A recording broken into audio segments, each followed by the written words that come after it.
Hello, sir. Hello, sir.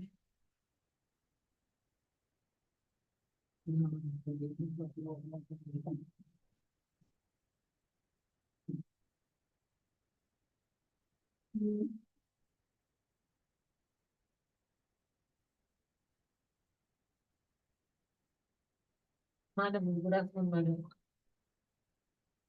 Yeah.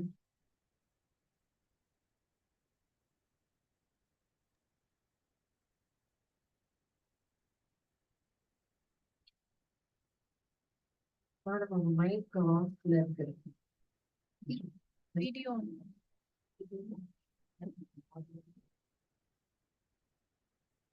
Maybe on the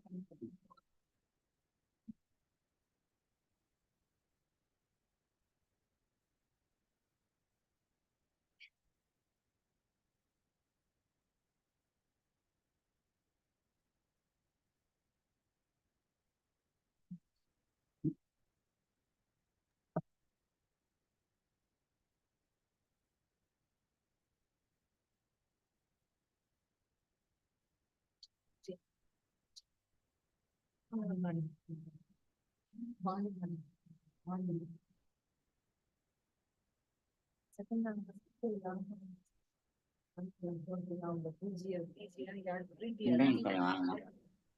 Madam, good afternoon, madam.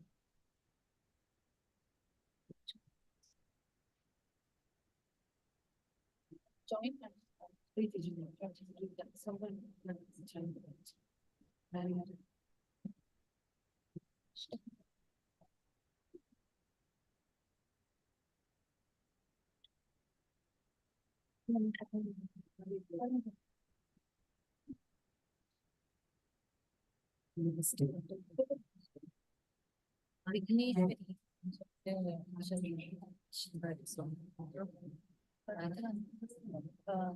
Srihar Kirtana. Srihar.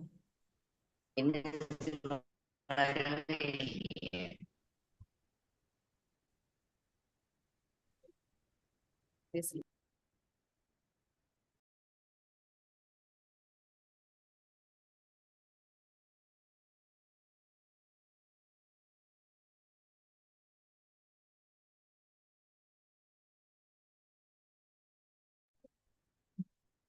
Good afternoon, all. Welcome to the 41st City Pathology Meet. And so here, can we go on? The first presenter will be Dr. Ramya from Hillpark Medical College. Dr. Ramya? Dr. Ramya?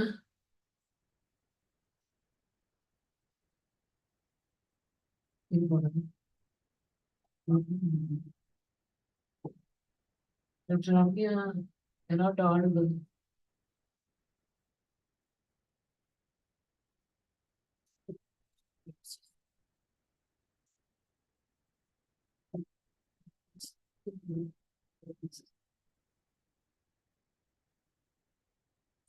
Namaste.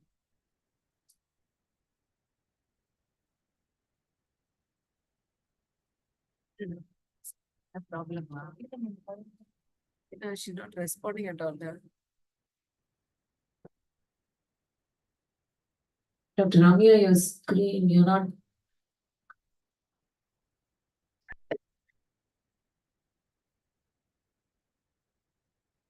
நீ பேசுறதே கேட்கலமா. Start பண்ணியாச்சு, காதுல விடலங்கிற கேட்கலையே. நான் பேசிட்டேன், ஆரம்பிங்கன்னு சொல்லியாச்சே. பாருங்க, online போய் பாருங்க, ஆரம்பிங்க. உங்க ஸ்கிரீன் ஷேர் ஆயிடுச்சு, ஆரம்பிங்கன்னு எப்பயோ சொல்லியாச்சு.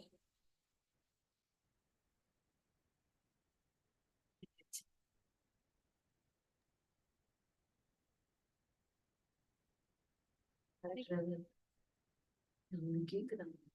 Is it audible? Am I audible? Am I audible, ma'am? Audible. Ramya, கேக்குதாமா? Ramya? Responding. Dr. Ramya? அவங்க ஆன் பண்ணலையா? அவங்க audio on Ramya, you're not visible. Your audio, we can't hear you.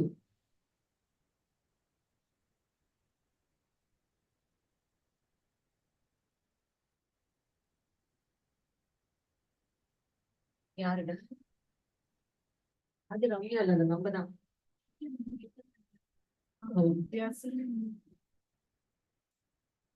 Ramya அவங்க unmute பண்ண சொல்லு. Ramya, why don't, please unmute and start talking. இதோட இதோட phone வேற பண்ணுங்க.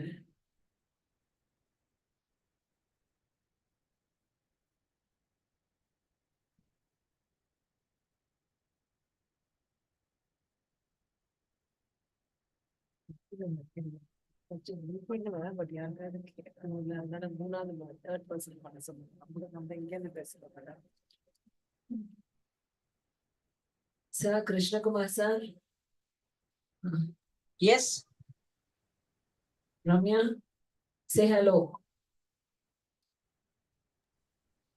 Am I audible, ma'am? Yeah, you're audible. You're audible. Just Sorry, now ma'am. you're Sorry. Okay, ma'am. Good Okay. afternoon, everybody. the first presenter.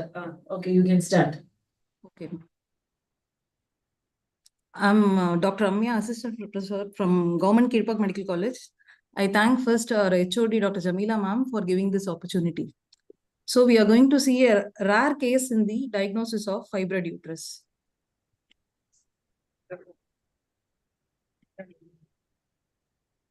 So the patient profile is, it's a 46 female presented with abdominal lutein bleeding and abdominal pain. On imaging, the patient had an enlarged uterus of 24 week size. They have suggested it as just a fibroid.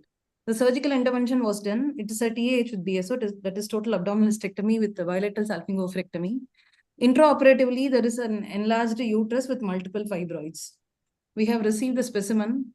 And macroscopically, we have seen an enlarged bossulated uterus of size 21 into 19 into 15 centimeter. In cut surface, the endometrial cavity was obliterated here. And we see a big mass. It is in gray white, soft to firm mass with areas of yellow necrosis and hemorrhagic areas. It's of size around 16 cross 12 cross 12 centimeter, and it extends up to the serosa. Additionally, we have some few firm gray white intramural also. Microscopically, we can see interlacing fascicles and sheets of spindle-shaped cells with moderate to severe atypia in few places. We also seen some myxoid areas with a moderate to severe atypia. And we also saw some areas with, and many areas with round to epithelioid or polygonal type of cells, and few cells showing an abundant cytoplasm with eccentrically placed nucleus and a prominent nucleoli with areas of tumor necrosis.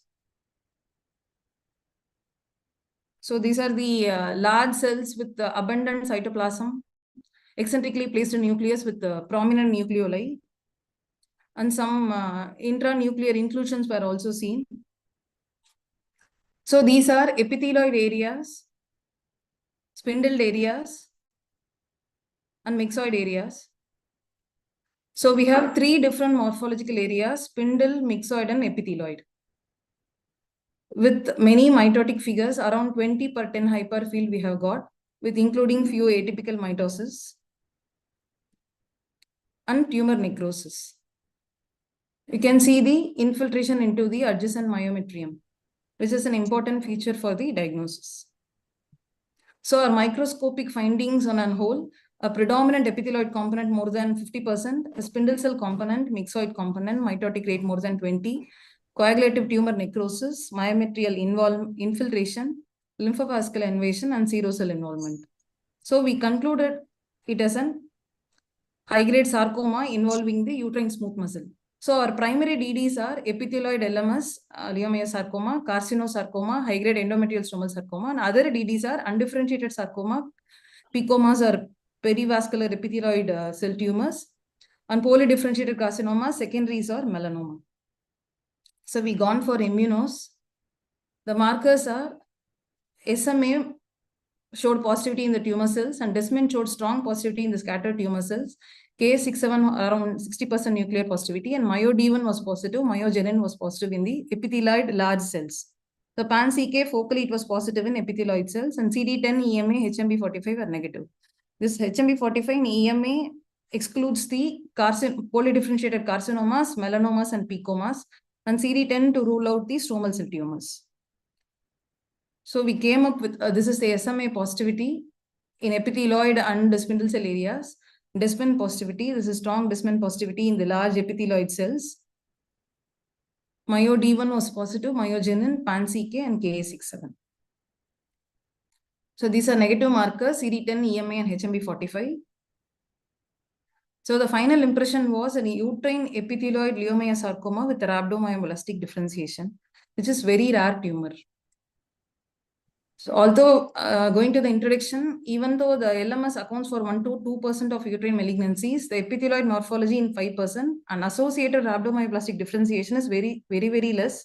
That includes less than 1% of all uterine leiomyosarcomas.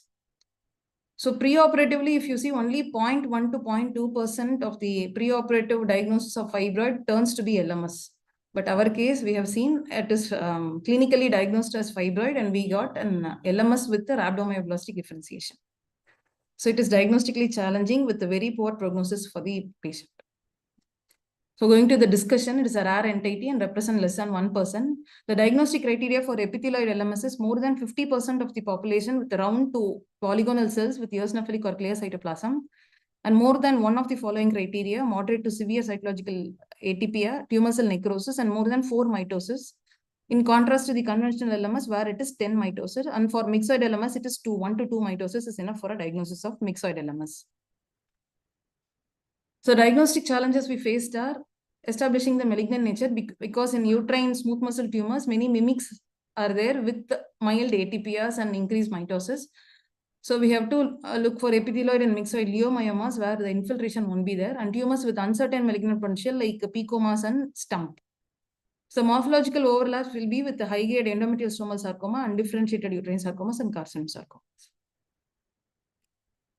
So the epithelioid morphology may resemble carcinomas, melanomas, and polydifferentiated malignancies. In rhabdomyosarcoma differentiation, we have to look for the DD of rhabdomyosarcoma and heterologous RMS in carcinosarcomas and extremely rare rhabdoid tumors. Coming with the prognosis and management, the patient will have poor prognosis. The 5-year survival is 15 to 25%, irrespective of the stage of the LMS. And malignancies with the rhabdoid morphology, it would be very aggressive and poor prognosis. Primarily surgical, and chemotherapy and radiation will be in the higher stage tumors. So this case is presented for unexpected malignancy in a radiologically diagnosed fibroid, and it is uniqueness of having all the 3 morphological patterns we see in LMS, predominantly epithelioid, and the rare rhabdomyoplastic differentiation demonstrated by IHC. So conclusion, epithelioid LMS with the rhabdomyoplastic differentiation, it is a rare and challenging entity, requires morphological and IHC evaluation to distinguish from other DDs. And rhabdoid morphology, it is very aggressive and poor prognosis. And further research have to be done for improve the patient outcome. Actually, we followed up the patient. Patient had mets in the vertebrae, and she's on chemotherapy at present. These are my references. Thank you.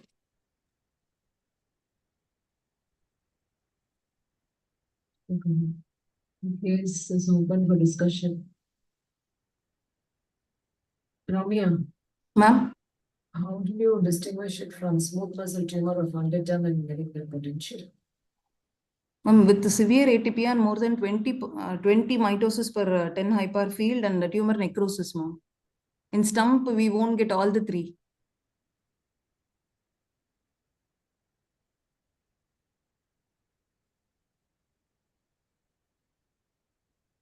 Any more inputs, or we'll go to this case? That was a nice presentation, Ramya. Okay, thank you, ma'am. Thank you. Thank you.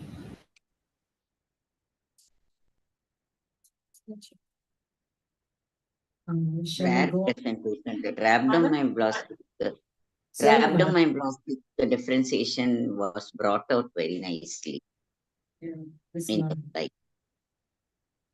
And I think the marker Incidence of, substantiated the sorry, ma'am. confirmation. Yes, ma'am. What is the incidence of leiomyosarcoma with rhabdomyoblastic differentiation, ma'am? Less than 1%, ma'am. Very rare. So usually vertebral metastasis is very rare, no? Well, I thought usually the lung metastasis is more common. Ramya? வாய்ஸே சரியா கேட்க மாட்டேங்குது வளர். என் voice கேட்கலையா madam? உங்களுது நல்லா கேக்குது. அந்த ஆ, சடனா லோ ஆகுது. இப்ப உங்களுது கேக்குது மேடம். யாரு இந்த டாக்டர் ராமோடது கேட்கலையா உங்களுக்கு? மேடம் தானே பேர் என்ன சீதா மேடம் தானே பேசினாங்க. இல்ல சீதா மேடம் இன்னும் ஆன்லைனே வரல மேடம். யார் குரல் கேட்டது? ரேரிட்டி இப்ப இன்சிடென்ட்ஸ் பத்தி கேட்டது யாரு? அது voice I don't know whether she has gone out அதுக்குள்ள. Ramya, she's not Ma'am? there.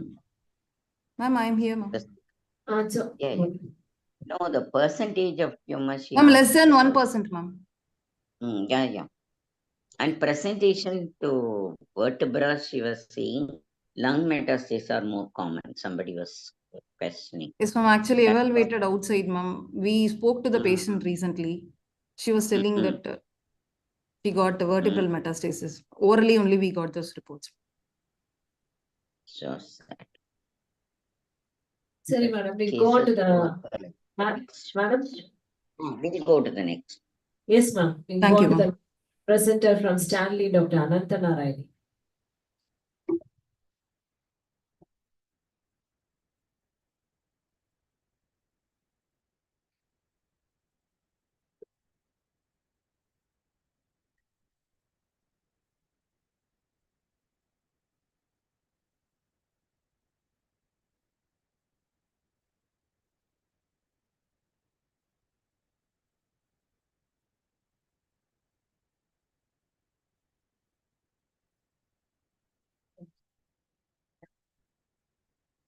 Good afternoon. I am Dr. Anantha Narayani, Assistant Professor, Department of Pathology, Stanley Medical College. First of all, I would like to thank our HOD ma'am for giving me this opportunity. This case was reported by Professor Dr. Valarmati ma'am and Dr. Sasikala ma'am. Coming to the case proper. So a 70-year-old female came with the complaints of swelling over forehead for past 9 months. It was insidious in onset, but it was rapidly progressive. It was associated with mild pain, but not associated with any spontaneous bleeding. The patient had no significant past history of radiation exposure or exposure to chemical toxins. The patient had no significant family history also. So this is the clinical picture. A scalp lesion which was extending from bilateral frontal area up to vertex of approximate size 12 cross 7 centimeter. It is nodular and it is violaceous to reddish blue in color with irregular surface and irregular margin. The swelling was soft to firm in consistency, not warm, not tender. It was mobile. It was not attached to the underlying bone. So following radiological investigations done, contrast enhanced MRI was done, which showed iso-intense lesion in the scalp with multiple internal hypointense areas, showing areas of internal hemorrhage and central necrosis. CT scan revealed intact skull bone without bony erosion. There was no evidence of intracranial extension. This is the MRI image showing the scalp lesion with iso-intense areas and hypointense areas. We received edge-wedge biopsy of the scalp swelling in our department. So this is section study. It shows fragments of tissue lined by stratified squamous epithelium with irregular acanthosis, underlying dermis showing skin adnexal structures and poorly circumscribed malignant neoplasm composed of irregularly shaped vascular channels, irregularly shaped anastomosing vascular channels, which are lined by atypical endothelial cells. The cells were, the malignant cells were pleomorphic, spindle shaped with a scan to moderate amount of eosinophilic cytoplasm with hyperchromatic pleomorphic nucleoli. Some of them pleomorphic nuclei, some of them showed vesicular nuclei with prominent nucleoli. Frequent mitosis also noted. Intervening stroma showed lymphocytic infiltration. So with this histomorphology, we had a suspicion of angiosarcoma. We also wanted to rule out malignant melanoma. So IHC was proceeded. CD34 was done, which was positive, membranous positive, and the atypical endothelial cells and the neoplastic vessels. K67 was around 40%, pan-CK was negative, and HMB45 also negative. With the histomorphology and immunoprofile, we gave it as suggestive of angiosarcoma, suggested CD31 and ERK immunostain for confirmation. CD31 is the gold standard for diagnosing angiosarcoma, which is a specific and sensitive marker. So we gave it as suggestive of angiosarcoma. Then the patient undergone PET CT whole body, which showed a FDG avid lesion in the scalp. Also, it showed a FDG avid lesion in the endometrium. So the impression was given as primary malignancy of scalp, that is biopsy proven angiosarcoma, and the endometrial lesion was interpreted as Cori second primary malignancy. This is the PET CT, FDG avid lesions noted both in the scalp and the endometrium. Following this, we received pipal biopsy of the endometrium. So which section study shows multiple fragments of neoplastic tissue enclosing a malignant neoplasm showing complex architecture. They are arranged in diffuse sheets, nest, focal acinar pattern. And the malignant cells are pleomorphic, showing high-grade nuclear morphology, showing hyperchromatic pleomorphic nuclei. Some of them showed vesicular nuclei. Frequent mitosis noted, and areas of hemorrhage and necrosis also noted. Some area showing nuclear hobnailing also. So with this histomorphology, we had the differentials of serous carcinoma of endometrium, high-grade grade 3 endometrial carcinoma, clear cell carcinoma of endometrium, and also we wanted to rule out metastasis from angiosarcoma scalp. So following IHC panel was done, pan-CK was positive, P53 showed diffuse strong positivity, that is mutant type positivity. P53 was mutant type positive, and P16 showed diffuse positivity, strong and diffuse positive. PAX8 showed nuclear positive. WT1 was focal positive. ER negative. So with the mutant type positivity of P53 and negative ER, we ruled out high-grade endometrial carcinoma. To rule out clear cell carcinoma of endometrium, we have done AMACR, which was also negative. To rule out metastasis from the scalp lesion, we applied CD34, which was also negative.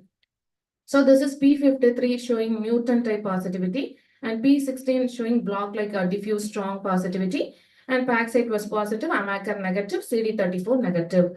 So with the histomorphology and immunoprofile, the diagnosis, the report given as serous carcinoma of endometrium. Following that, after 1 month, we received wide local excision of angiosarcoma scalp. This is the external surface, the skin covered swelling, which is nodular. This is the cut surface of scalp swelling, showing gray tan with gray white areas and focal areas of hemorrhage and necrosis.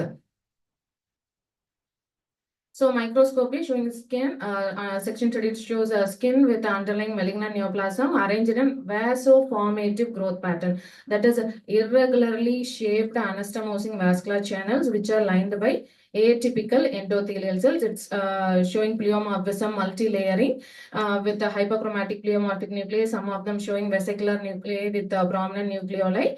There were areas of necrosis and hemorrhage also noted. Frequent mitosis noted. CD34 was applied. It was positive in the neoplastic vessels. To rule, since the patient had coexistent serous carcinoma of endometrium, we wanted to rule out the secondary metastasis from endometrium. So pan-CK and PAX8 was applied. Both of them were negative. So the report was given as suggestive of angiosarcoma and suggested CD31 and ERK for further evaluation. Then, after a period of some days, we also received total abdominal hysterectomy with bilateral salpingopectomy, bilateral pelvic lymphadenectomy, and pelvic wash specimen. This is the uterus external surface, unremarkable, and bilateral adnexia were unremarkable. This is the cut surface showing an ulceroproliferative lesion in the endometrium, which is firm to hard in consistency, gray-white in color with the focal areas of necrosis and hemorrhage. This lesion was occupying more than 50% of myometrium grossly. So this is a microscopy. Section study shows a malignant neoplasm arranged in complex architectural pattern, that is papillary pattern, diffuse sheets, tufts, and focal acinar pattern. Cells, the malignant cells showing the malignant cells were showing higher nuclear grade with vesicular nuclei and prominent nuclear. Frequent mitosis noted. And the section studied from the lower uterine segment and both side parametrium are free of tumor infiltration. Section studied from cervix and bilateral ovaries and tubes shows a normal histology. Section studied from bilateral pelvic nodes showed features of reactive follicular hyperplasia. And pelvic wash fluid cytology showed scattered neutrophils only. So this tumor had mutant type P53 positivity, P16 positive, PAX8 positive, and ER negative. And we have done immunohistochemistry for mismatch repair proteins such as MLH1, PMS2, MSH2, MSH6. All of them were retained. So it is typically retained in serous carcinoma of endometrium. So the report was given as serous carcinoma of endometrium, FIGO stage 2C. Stage 2C is defined as aggressive histological type with any myometrial invasion. So it is given as FIGO stage 2C. And pathologic classification was PT1B N0. That is tumor confined to corpus uteri involving 1/2 of or more of myometrium. Then the patient came to our department for FNAC of right preauricular node and right cervical node. Both of them were 2 × 1 centimeter in size, firm, mobile, and not warm and not tender. So FNAC from both nodes shows moderately cellular smear, showing polymorphous population of mature and activated lymphocytes admixed with multiple histiocytes in a fibrinous background.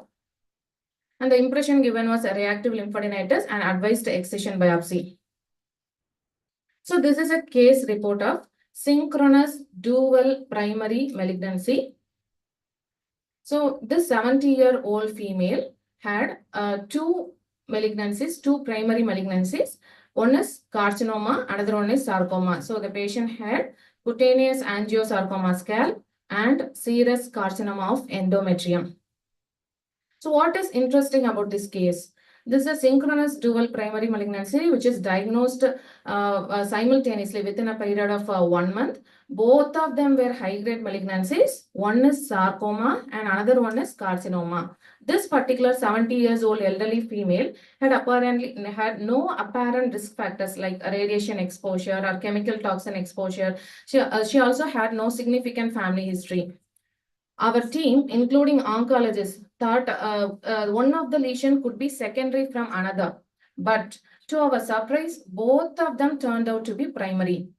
When we searched in literature, we couldn't find combination of the synchronous cutaneous angiosarcoma and serous carcinoma of endometrium. And the patient follow-up was done.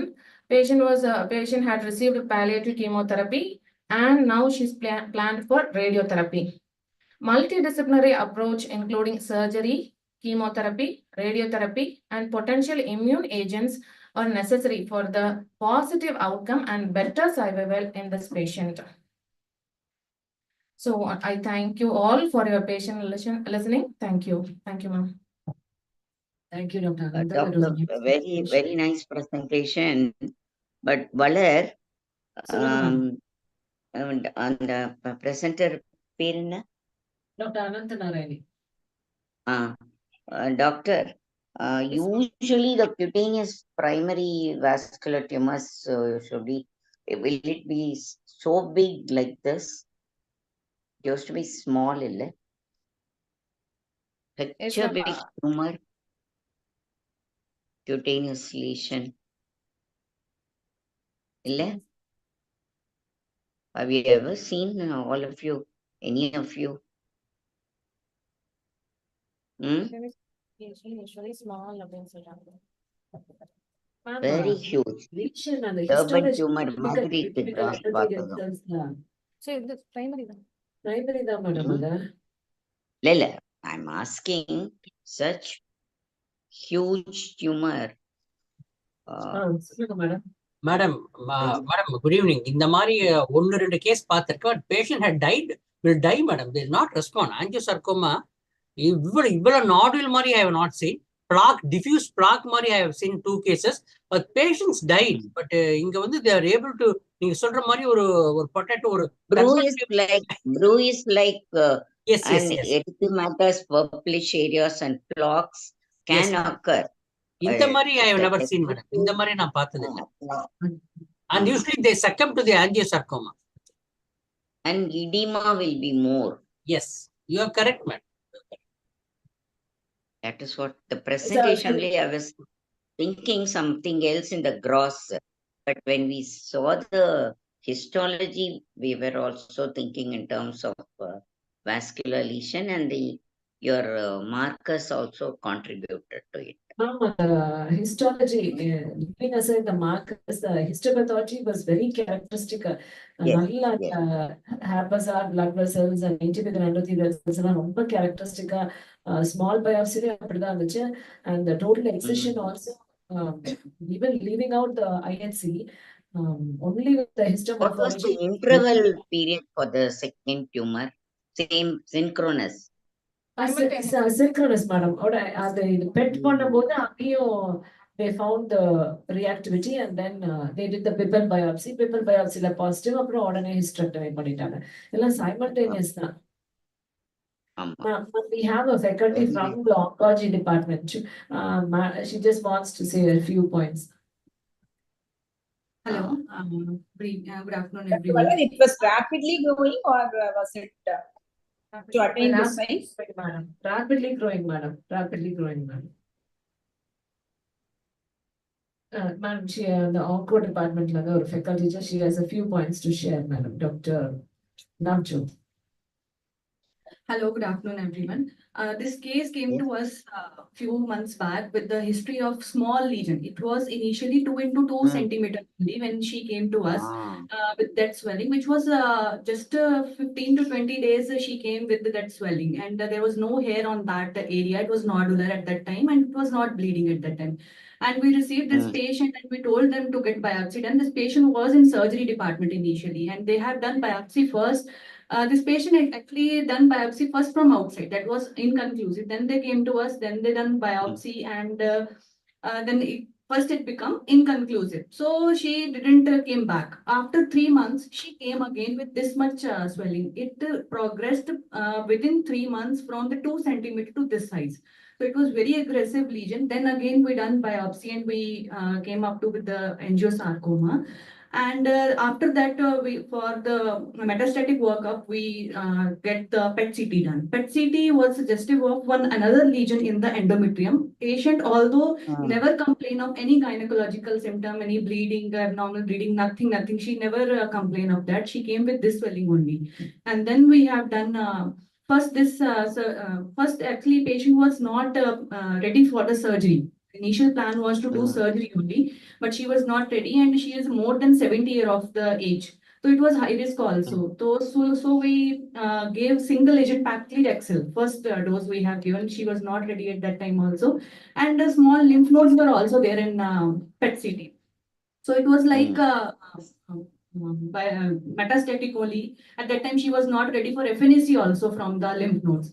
So we gave paclitaxel first cycle, and after that, meanwhile, she got ready for the surgery. Then surgery is done, and it came out to be this angiosarcoma. Later on, another surgery was done, hysterectomy with bilateral salpingo-oophorectomy. We have done that, came out to be endometrial carcinoma. And after that, now she is post-op. And we are planning for the excisional biopsy. Now FNAC is also done from the lymph node. That came out to be reactive only. But we are planning for biopsy, excision biopsy from the lymph node so that we can prove that whether it is a metastatic disease or non-metastatic disease. Although in angiosarcomas, it is only soft tissue, and it's skin cutaneous sarcomas are only very less. It is only 2% they are present. But from that also, if these kind of lesions are only 5% from that 2%. So it is very rare kind of the tumor. And most of the time for palliative care, we will give paclitaxel based chemotherapy only. And for this patient, we can't give anthracycline based because she is already more than 70 years of the age. We are planning for the radiotherapy for the local lesion because it was a large lesion. She's on high risk. This lesion was a high risk, so we planned for the radiotherapy for the meanwhile. She will come back. We will do excision biopsy and we will plan if we can give palliative chemotherapy. Thank you. Yeah. Very Thank you, nice. Dr. Nachal. Ma'am, anything? But we haven't, it has not been, the dual malignancy has not been reported. This kind of combination. So the case was presented for, we can't find But with any. the span of how many days they developed the synchronous solidity? The same time, maybe started with the same together. Ma'am, I didn't get can One is Ma'am, your question again, ma'am. Your question again, please. the same synchronous thing. The same malignancies at the same time, the severity was also high, I think. Yes, ma'am. Yes, Both ma'am. of Both them. are aggressive tumors, ma'am. Both are aggressive. So Mama. if we are giving RT to the angiosarcoma, we have to plan RT for the endometrium also, ma'am. First we will give EBRT, external beam, and after that we will plan for the vaginal brachytherapy. Then we can plan chemotherapy later on if patient's PS will be good because she's elderly, so we will try to avoid the dual agent. We will give only single agent if 70 required. years. So incidence wise, the incidence wise, the same both tumors are Incidence, madam. hospitalized நீங்க தான் போடு. You should publish. Madam இது Google பண்ணி பார்த்ததுல ஏதோ incident தெரியல madam இந்த மாதிரி ஒரு காம்பினேஷன் நாங்க பாக்குறோம், நல்லா தேடி பாக்குறேன். நீங்க பார்த்து மேம் நீங்க பாருங்க மேடம், நீங்களும் பாருங்க நீங்க பார்த்து சொல்லுங்க மேடம். நான் திருப்பி நெக்ஸ்ட் வீக் உங்களுக்கு கால் பண்றேன். Good evening, Malar madam. It's an excellent case. I am from Tiruvannamalai Jayalakshmi பேசுறேன். ரொம்ப excellent case it is, madam. I just wanted to know, ரொம்ப ஒரு different interesting presentation இருக்கு. Immuno compromised இருந்தா மேடம் பேஷண்ட் எதுவும் இந்த மாதிரி வேற ஒண்ணும் இல்ல. No madam, no Jay. Patient is Two different tumors, as madam said. ஒரு மாதிரி பார்த்தா turban tumor, proliferating tricholemmal tumor மாதிரி இருக்கு. இந்த மாதிரி tricholemmal, proliferating tricholemmal இவ்வளவு பெருசா வரும் நானே நினைக்கல மேடம். இந்த மாதிரி angiosarcoma is quite different actually. Patient is harboring different malignancies. Yes madam, excellent case it is. So deceptive. Mutation ஓடுதான்னு தெரியல. Any family germline mutations ஏதாவது is it there madam? Familial ஒண்ணும் இல்ல madam. So the oncologist and the patient and the physician who's treating the patient is sitting near me, so she's just answering. So there's nothing. அவங்களுக்குமே தெரியாதா madam? They are looking at the patient, madam. என்ன madam?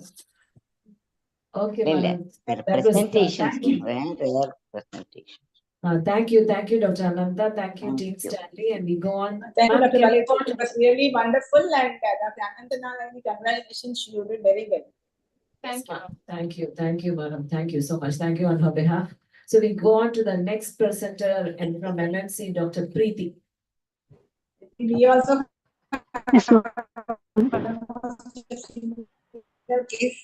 unknowingly got the first living.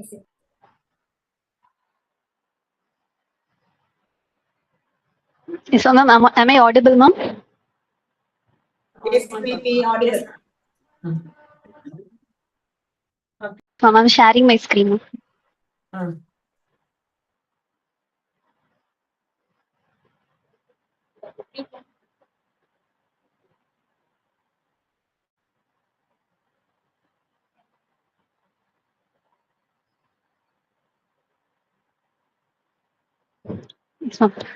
Good afternoon, everyone. This is Preeti, a second-year postgraduate from Institute of Pathology, Madras Medical College. At the outset, I would thank Professor Dr. Batmavati Ma'am, Director in charge Institute of Pathology, Professor Dr. Saronan Sir, Department of Neuropathology, and Dr. Preeta Ma'am, Assistant Professor, Institute of Pathology, for guiding me in this presentation. So, case details. So it is a 17-year-old male, complaints of headache for the past 30 days, aggravated for the past 7 days, complaints of vomiting for 7 days, complaints of photophobia for 7 days, as well as he had swelling in front of neck for 16 years, for which he was not evaluated. he had an acute presentation with seizures, mass effect with vomiting, diplopia, headache, photophobia, but there was no complaints of dysphagia or breathlessness. So on examination, the patient was conscious, bilateral pupils are reactive, vitals were stable, CVS, RS and abdomen showed no abnormalities. Examination of neck revealed diffuse swelling in front of neck. So other investigations done were T3 was decreased, free T4 was normal, TSH was normal. USG neck showed evidence of multiple heteroechoic lesion of varying size with solid and cystic component in left lobe of thyroid, largest measuring 9x9 centimeter, which was given as TIRADS4. FNAC of left lobe of thyroid was done, which showed follicular neoplasm corresponding. So further imaging was done. MRI brain was done for the patient because of acute physical symptoms, which really revealed two lesions. The first lesion was a well-defined heterogeneously enhancing T1 isointense and T2 hyperintense with broad base and temporoparietal area arising from greater wing of sphenoid with edema and hemorrhage. So it was given as possibility of right sphenoid wing meningioma with hemorrhagic necrosis. The second lesion was a well-defined expansile lytic lesion with peripheral enhancement in temporo-occipital region with feeder arteries from superior temporal and occipital branch of external carotid artery. It was given as intraosseous hemangioma or intraosseous meningioma. So this was the MRI image. So this image highlights the two lesions. First one was a sphenoid wing lesion with hemorrhage and necrosis. The other one is the lytic lesion in the temporo-occipital bone. So further, the excision was done for the two lesions. Lesion 1 was, we received multiple gray white soft tissue fragments measuring 2 cc. From the lesion 2, we received multiple gray white bony fragments measuring 2 cc.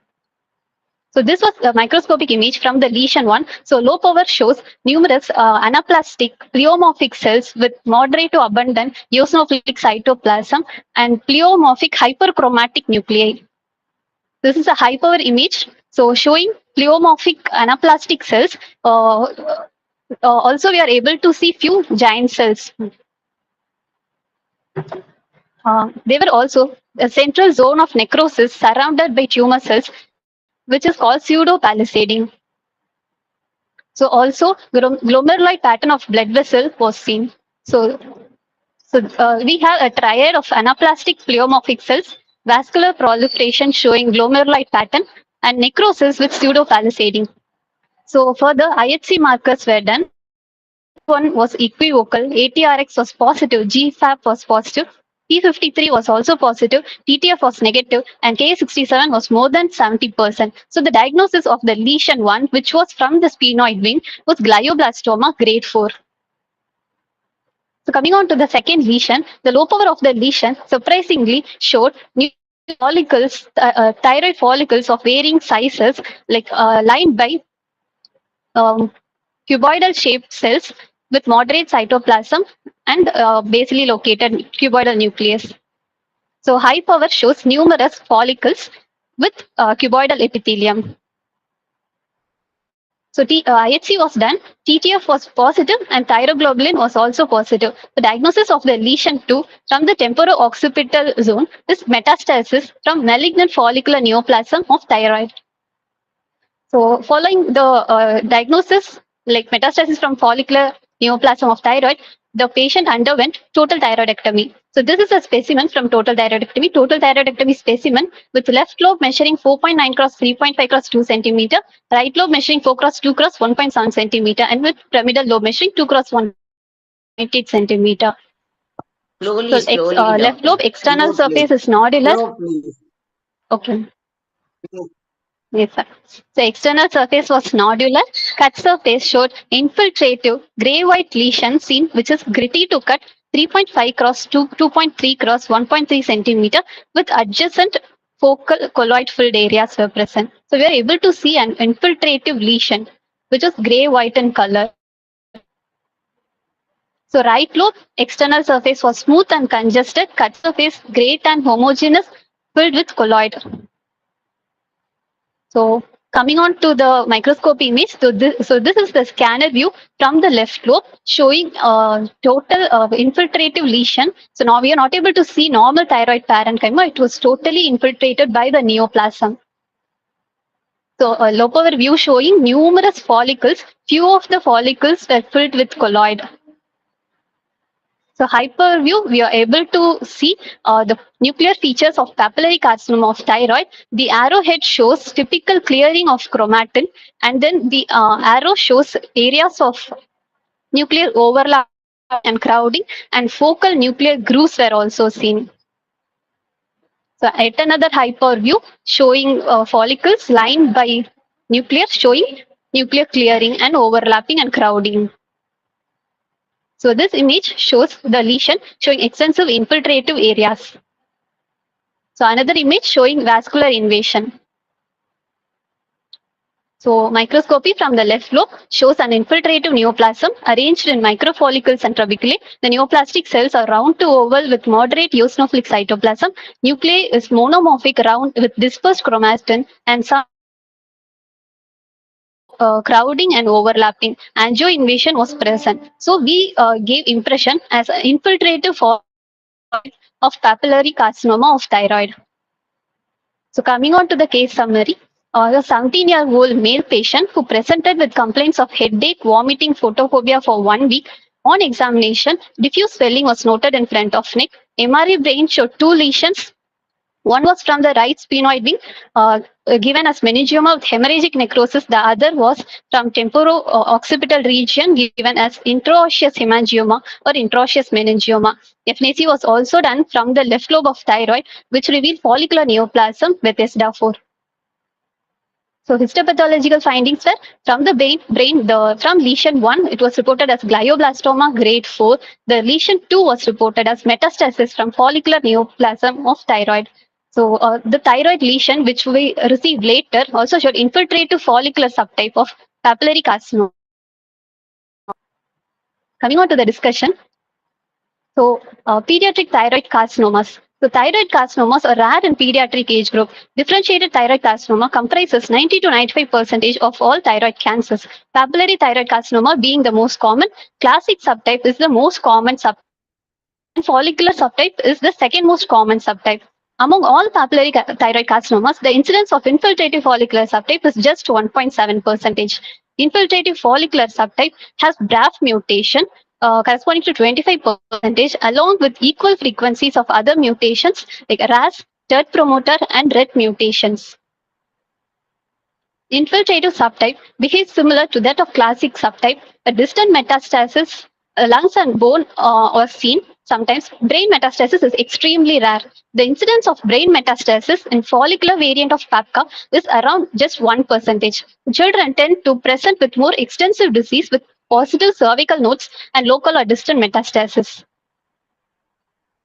Coming on to glioblastoma, it is a high-grade glioma with predominant astrocytic differentiation. It is the most common primary malignant brain tumor in adults, occurs most commonly in age group of more than 40 years, but pediatric glioblastoma accounts only for 2 to 3% of brain tumors, commonly reported in second decade with slight male predominance.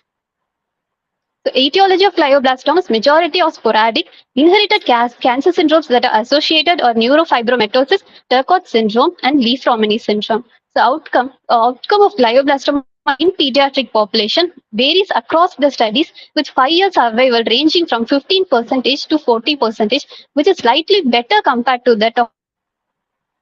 So what is interesting about this case is that we found that there were collision tumors. So what are collision tumors? A collision tumor is a rare neoplastic lesion that is comprising of 2 distinctive and spatially independent tumor components, which can be either benign or malignant in the same anatomical location, but with distinct borders between them.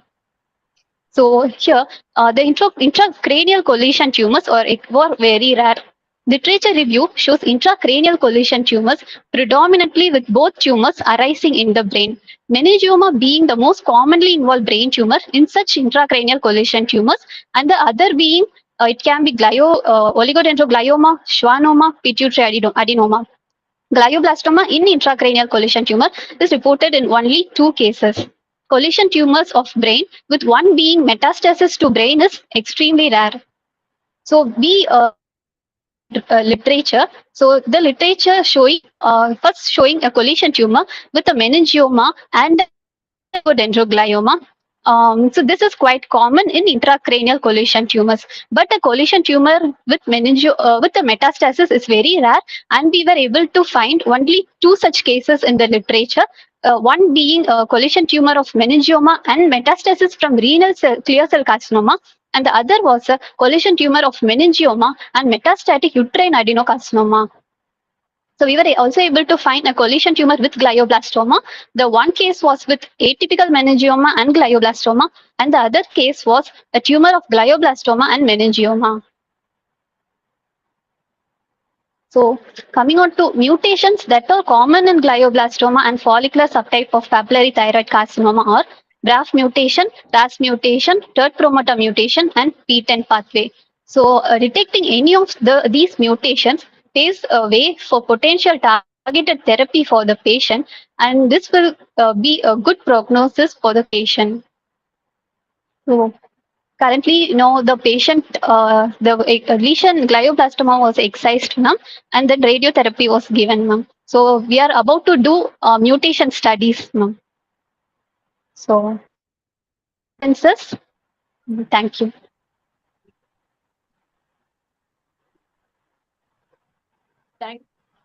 Congratulations, Dr. Preeti. You did very well. And Thank you, the ma'am. audience for giving us the opportunity. And I just wanted to know whether there is anyone has come across such collision tumors. And I thank Salamanan also. Padma, am I audible? First one to, he was the one to. Yes, Am I audible? yes, Yeah, yes, this is ma'am, you are a real challenging case. We have seen collision tumors in other organs, but for the thyroid metastasis to brain is not uncommon. In fact, I have Yes, also ma'am. reported. Yeah, thyroid to brain is common, but the patient is just 17 years old. Yeah, I know. Padma, this is a real challenging case for the oncologist. See, Yes, unless, ma'am. Yes. it is very, very difficult for them to treat. When you have so many tumors, what kind of a drug therapy you can give? That is one thing. Second thing is, as she said, they will have to do the mutation Really and check challenging. whether there is We any presented in monoclonal. tumor board and discussion. Yeah, what did they say in the tumor board? That is what they wanted us to do the molecular. So we have in our lab we will be able to do BRAF and RAS. So that we are about to do. So next week we'll be doing it. And if anything is found positive, then we'll let them know. Otherwise, they will go for extensive molecular for this case. What about his family history? Patient is right now stable only, not very bad, but we don't know. It might. Because see, this is patient is here. here. It's a high grade glioma, so anything can happen at any time. That is one. Yes, Second ma'am. thing is, Right did you now go he's into stable. the, That is all. okay? Did you go into the family history of any kind of malignancy or something like that? It's too mind-boggling. Actually, there was so no family history, but they were not really giving full details. But they are working. Endocrine people, if both of them are really interested. Endocrine, everybody are interested in going through the complete evaluation they are doing it. Yeah. Ma'am, I have a few inputs, ma'am. From Yeah. yeah, Definitely. Yeah, no. Hello. Yes, yeah, you are audible. Yeah, ma'am. I think I know this case a little bit, but I just want to confirm that whether this patient you have any thorax CT scan or any PET CT is done for this patient or not? Because I think this patient is having some lung lesion also. It is sub-centimetric, like 0.5 to 0.7 centimeter only. And he is having some skin lesions also, like a capillary spots are there. Wow. 17-year-old boy. I think Oh. this is Correctly. This is our onco postgraduate, and she has discussed with her colleagues in MMC, so that's why she just wanted to say. Okay. Anyway, it is a very, very rare combination, and congratulations to the the presenter and the department for highlighting this. Extremely rare. Very nice.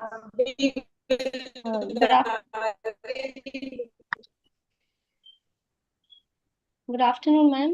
Am I audible? Can I? No, wait a minute. The discussion hasn't yet stopped. You are from?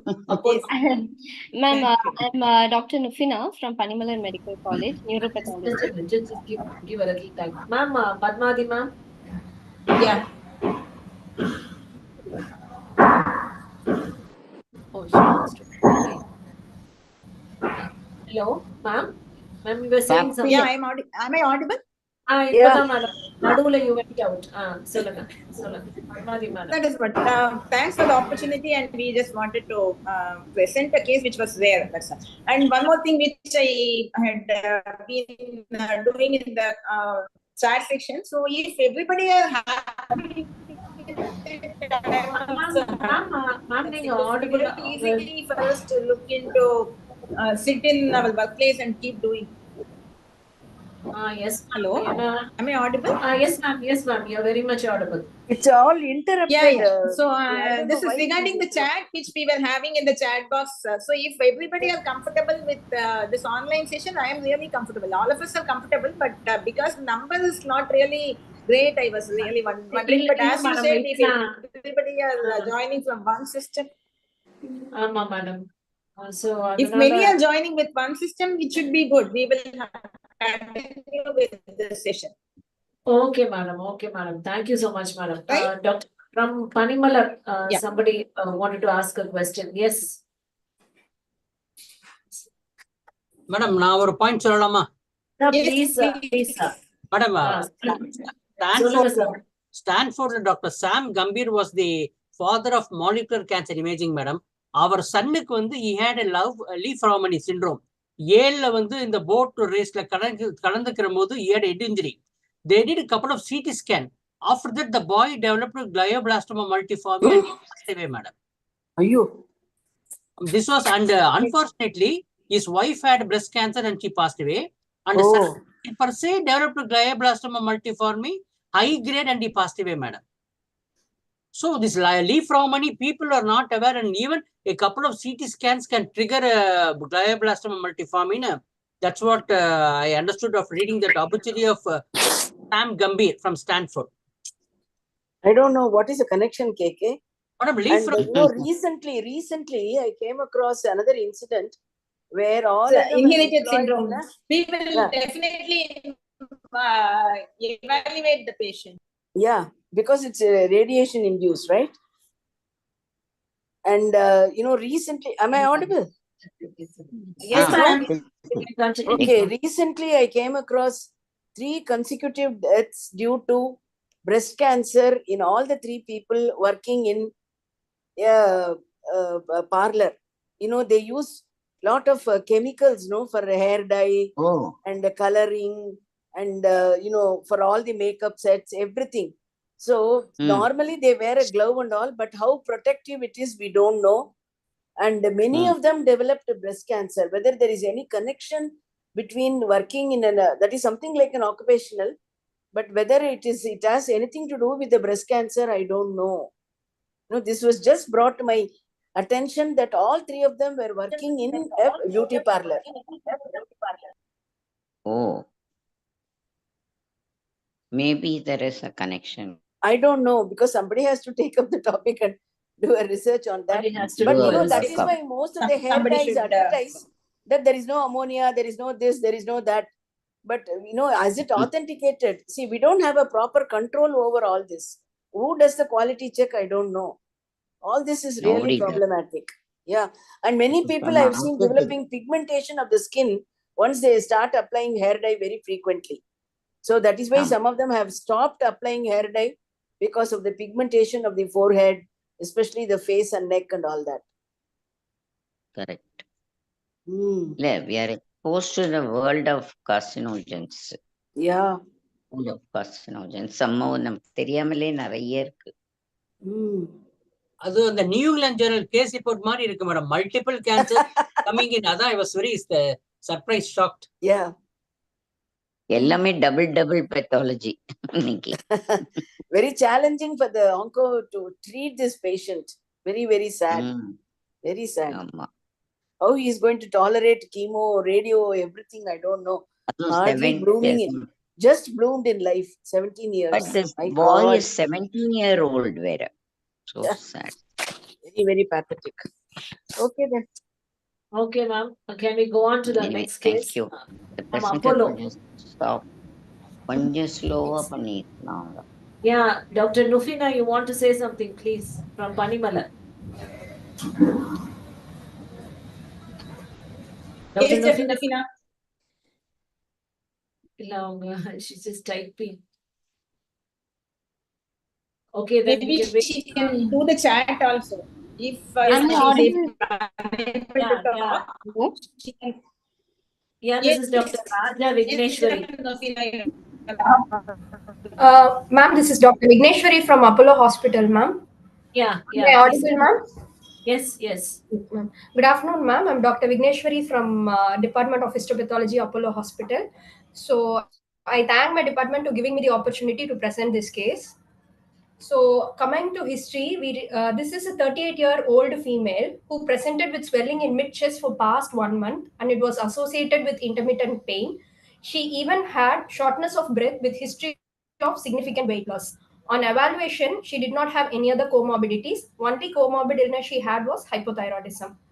On clinical examination, it revealed a very firm swelling over the lower part of sternum, which was measuring around 5 into 5 centimeter, which is inferior to the manubrium. No significant axillary nodes or swelling was noted elsewhere in the body. Examination of other systems were completely normal. Coming to radiology, the CT chest was done outside, which showed an ill-defined lytic lesion in the lower body of sternum, which is associated with a very large heterogeneous lesion showing solid areas, cystic areas, and also necrotic areas with very few calcified specks in the anterior mediastinum, which is indenting the heart. PET-CT showed a metabolically active, heterogeneously enhancing mass measuring roughly around 10 centimeter in the anterior mediastinum with lytic destruction of the sternum with soft tissue component, and no evidence of pulmonary nodules or active diseases was noted elsewhere.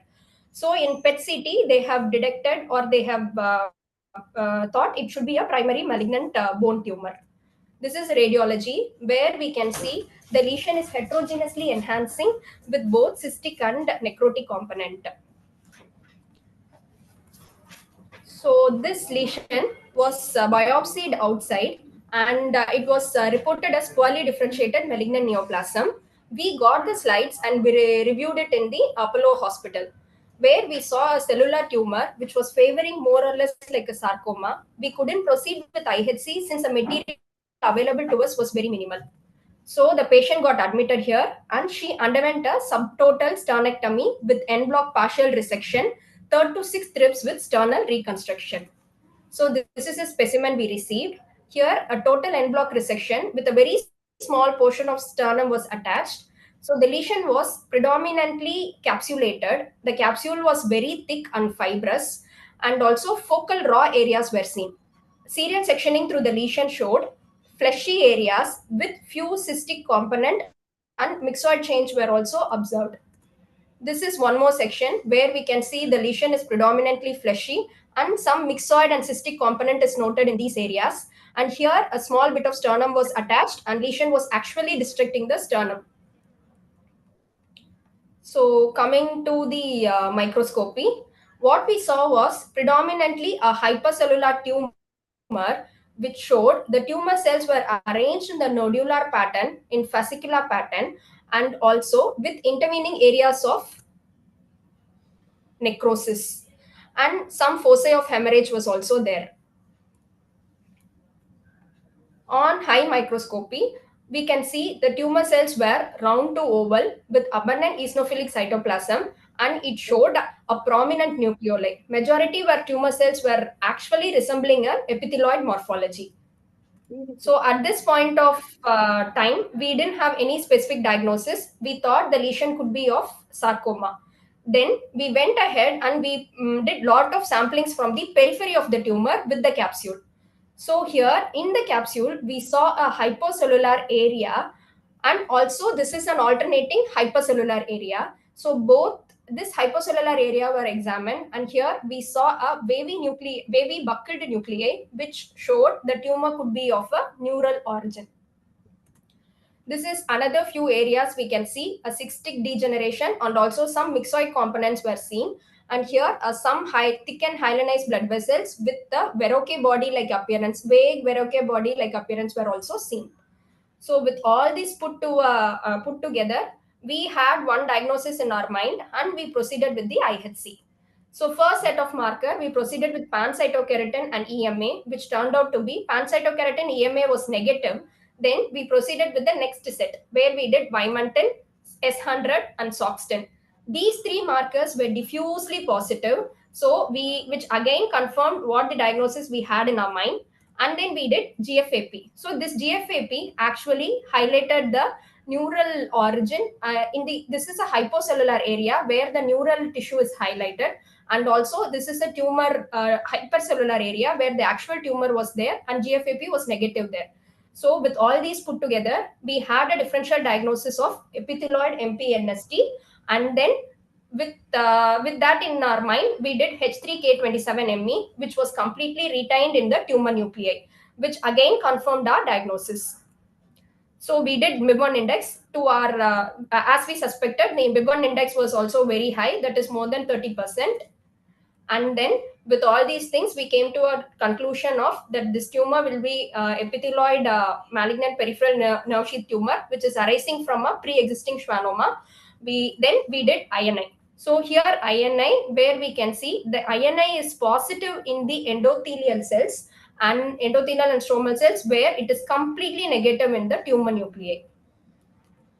So summarizing the IHCs, what we did, the tumor cells were diffusely positive of Vimentin, S100, Soxtin, with very focal positivity of CD56 and GFAP. And GFAP highlighted a peripheral schwannoma areas. There was complete loss of INI1 in the tumor nuclei, and tumor cells were also negative for pancytokeratin, EMA, HMB45, synapto, and chromo. H3K27ME was retained in the tumor nuclei, and MIB1 proliferation index was around 35 to 40% in hypercellular areas. So with all this, we gave a diagnosis of epithelioid malignant peripheral nerve sheath tumor, which is arising in a pre-existing schwannoma, en bloc excision of a sternal tumor. Coming to a discussion, epithelioid MPNST. Epithelioid MPNST is actually a variant of MPNST, but it differs completely in morphological, molecular, and IHC staining pattern. It accounts for only less than 5% of MPNST, and median age is normally 4th decade. It is usually in all the literature shows and states it is a pattern of malignant transformation of schwannomas. Commonly, the traditional MPNST components can be found, that is any heterologous elements like cartilage, bone can also occur, and it may merge with an epithelioid component. Most characteristic pattern is short cords and large epithelioid cells. In this tumor also, we saw a large epithelioid cells, which actually gave us a clue that it could be of epithelioid MPNST. And these cells were also arranged in a very vague nodular pattern. Strong and diffuse positivity for S100 and Soxtin actually confirmed the diagnosis of our entity, and also loss of H3K27ME3, which if this is not a feature of epithelioid MPNST, which was also recorded in our case. Another characteristic IHC which is seen in epithelioid MPNST is loss of expression of INI1 immunohistochemical stain. In contrast, classic MPNST demonstrate a distinctive loss of expression of H3K27ME, which is retained in epithelioid MPNST. There can be any other differential diagnosis, but it is actually not limited to carcinoma. We have to rule out melanoma, myxofibrosarcoma, myoepithelial carcinoma, malignant rhabdoid tumor, epithelioid sarcoma, and epithelioid schwannoma. But this morphology was more in favor of epithelioid MPNST, so we went ahead and directly did the markers which supported our diagnosis. So the panel usually, whenever we see cases like this, we should include cytokeratin, S100, melanase, HMB45, and INI1, which can distinguish the any other differential diagnosis we keep in our mind. So prognosis as such, epithelioid MPNST has a relatively very rare and bad prognosis compared to a conventional one, and usually many case literature have shown that there is distant metastasis occurs in the lung. This is the box where we wanted to highlight the difference between conventional MPNST and epithelioid MPNST. The morphology is striking, where you can epithelioid type, and this two IHCs, that is SOX10 and S100, that will be diffusely positive, and H3K27ME, which is retained and lost in 50 to 70% in the case of epithelioid MPNST. INI1, which is absent in MPNST and it is present in 75% of the cases. Then other mutations are mostly this TP53 and NF1, which is usually frequent in MPNST, where it is occasionally seen in MPNST. Epithelioid MPNST. Thank you, ma'am. Yeah. Thank you, But Dr. there is Vigneshwari. no other neurofibromas pigmentas there in that case. No, ma'am. No. We actually had a doubt of that also, but there was no component of neurofibroma, ma'am.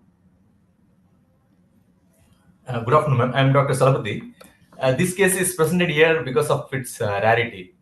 The malignant transformation of schwannoma itself is very rare. So, and in fact, this case, it presented in anterior mediastinum. Usually, the neurogenic tumors are seen in posterior mediastinum.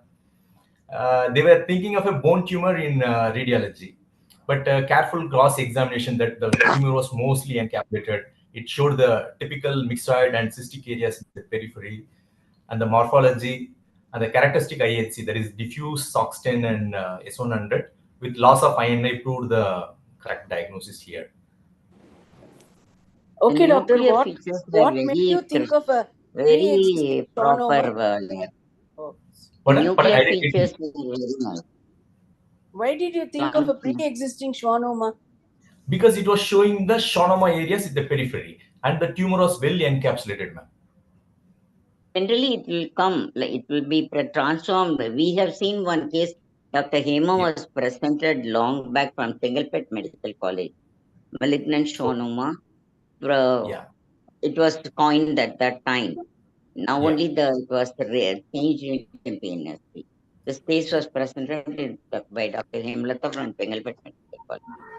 He presented the paper in Calcutta conference. Any genetic test which you have done? No, actually, there was no family history, and patient also didn't have any lesion. PET was also done. This was a single lesion. Patient lost for, they had done a complete resection, margins negative, and the patient was originally from Trichy, so they left to their native place for further follow-up and this thing. Okay. Slide was very typical. The neural field and then the plump oval nuclei made the diagnosis. Yes. Thank And you. Thank he you, Dr. substantiated with the IHC very well. Thank you. Ma'am, Thank you, ma'am. like Dr. Nufina from Dr. Panimala, she has some queries. Dr. Preeti is, she has some queries in the chat box. If it could be answered, it would be fine.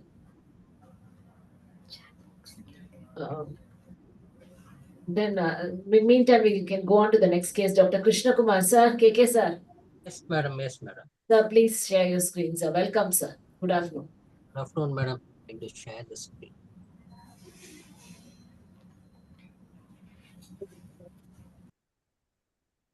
Keep them.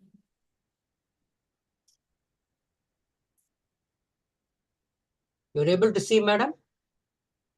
Yes, sir. Yes, sir. Okay. Very much. Okay, good afternoon, all of you. Yes, sir. This is the first case. Sir, PowerPoint mode sir. Sir, just going I don't know, some of the computer gets stuck, so I made it into PDF mode, madam. Okay, sir. Okay, fine, sir. Thank you. So this is type for second opinion. And the patient is a known pigmented xerodermoid. And there were tumor lobules seen in the dermis with adenoid pattern and cribriform pattern, having some mucoid component. And bland looking, not much mitosis seen.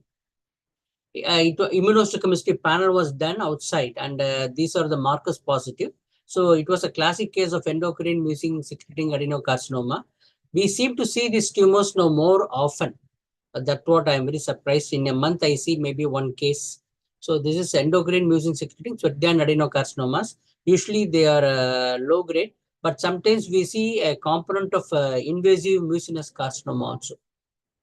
Then this case, post-renal transplant, had multiple leg nodules. So sample had come to lab. And histopathology shows granulomatous inflammation with necrosis, and multiple yeast and filamentous structures were seen within the giant cells. And GM stain shows, and the fungus here is not pigmented. And GM stain shows yeast-like structures, pseudohyphae, and short filaments. So with this possibility of possible candida or trichonosporanosis or alternaria, so we are asked them to correlate to the microbiology lab. There, the culture and sequencing is going on. Then we had patients having renal transplant, and 2 patients died. And the lung biopsy sample had come after autopsy samples, and both the patients had a pneumocystis infection. And the first time I'm seeing this in the alveoli in the lung in my lab. So this I reported as a pneumocystis carinii infection. Both the patients died. And then we had a lady with a leg nodule diagnosed as melanoma in Scotland. I don't have the whole notes of this patient, but biopsy was done. And biopsy shows a cup-shaped lesion with a lot of inflammatory cells and epidermal hyperplasia, and multinucleated giant cells were seen. So this pattern, it is perforating dermatosis. So it fit in with Kirley's disease, which is seen in diabetic. This lady was diabetic, and her renal parameters were quite abnormal. Fungus is negative. So this I signed out as acquired perforating dermatosis, suggestive of Kirley's disease, asked her to look after the renal parameters. Then this is from Bangalore, elderly man having a ulcer in the lip and palate. So they had done the smear shows lymphocytosis. Panel of immunohistochemical markers has done an HCG. Their doubt was whether it was an NK T cell lymphoma. So they sent the slide here. And when I saw the slide, I was able to see an nuclear inclusion. You can see a multinucleated cell. It was a herpes infection. So signed out the report as herpetic. Herpes gives rise to mimics a T cell lymphoma, and the patient was put on well. Sir, Sir, KK, sir. It's just echoing something else. You were going on well. Any other gadget is on that may interrupt your talk. Any other gadget is on? Your telephone or anything? Please. Because not clear. Phone nearby, that's but I will not. Yeah. Now it's okay, sir. Now you can continue. The others kindly mute your devices, please. Yes. This is from Dr. Reddy, Venugopal Reddy. Patient had multiple nodules in the back for a long time. So biopsy was done and slide was sent for opinion. It was a leiomyoma, classical case, and then there were some degenerative changes. Since he had multiple leiomyomas, we thought the possibility of a Reach syndrome. And however, the immunohistochemistry for femoral hydratase was present. So it was not Reach syndrome. And they planned to go for excision. And so this was multiple leiomyoma. This was not a Reach syndrome. And there was no family history also.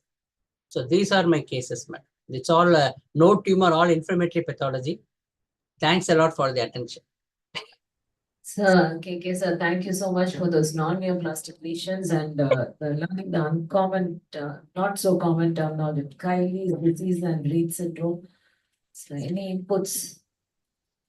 Only thing is, I am very surprised to see I am a pneumocystis carinii, that infection still seemed to be very common, and the patient did not respond to IV cotrimoxazole. That's what I understand.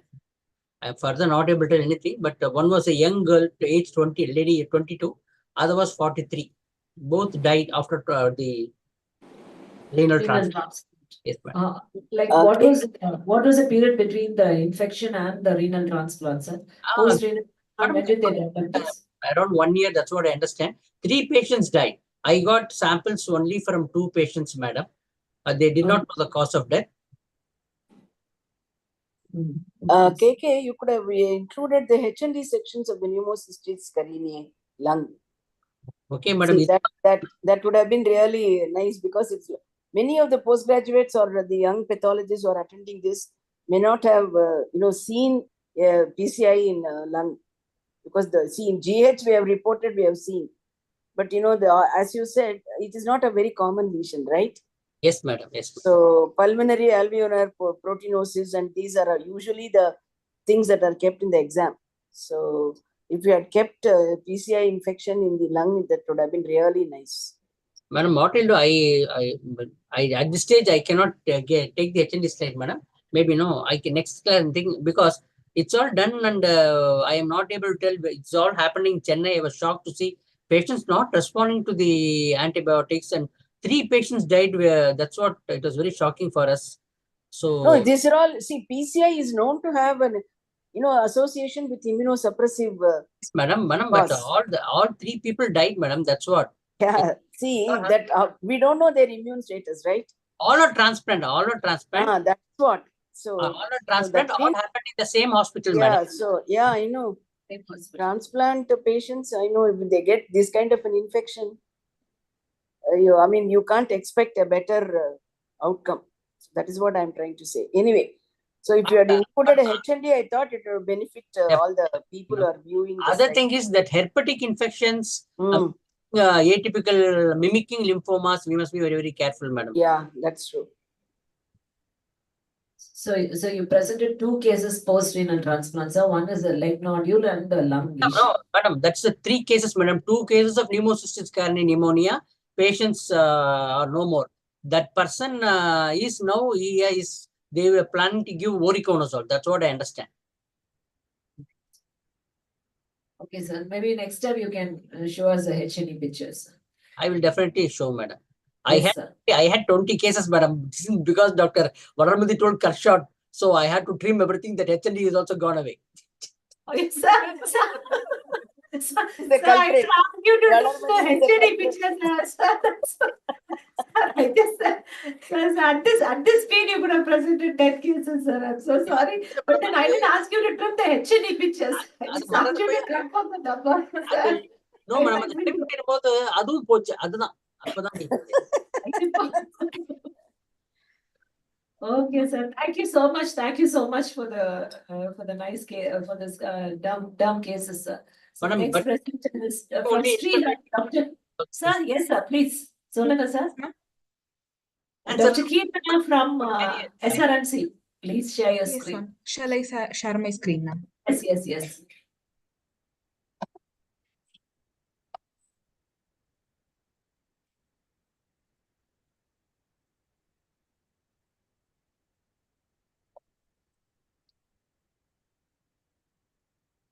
Ma'am, my PPT is visible, ma'am.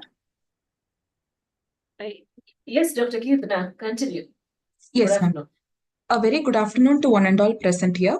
I am Dr. Keertana, Senior Resident from Department of Pathology, Sri Ramachandra Medical College and Research Institute, Chennai. At the outset, I would like to thank the organizers of this meet who have given me the opportunity, my HOD ma'am, Dr. Leena, and Dr.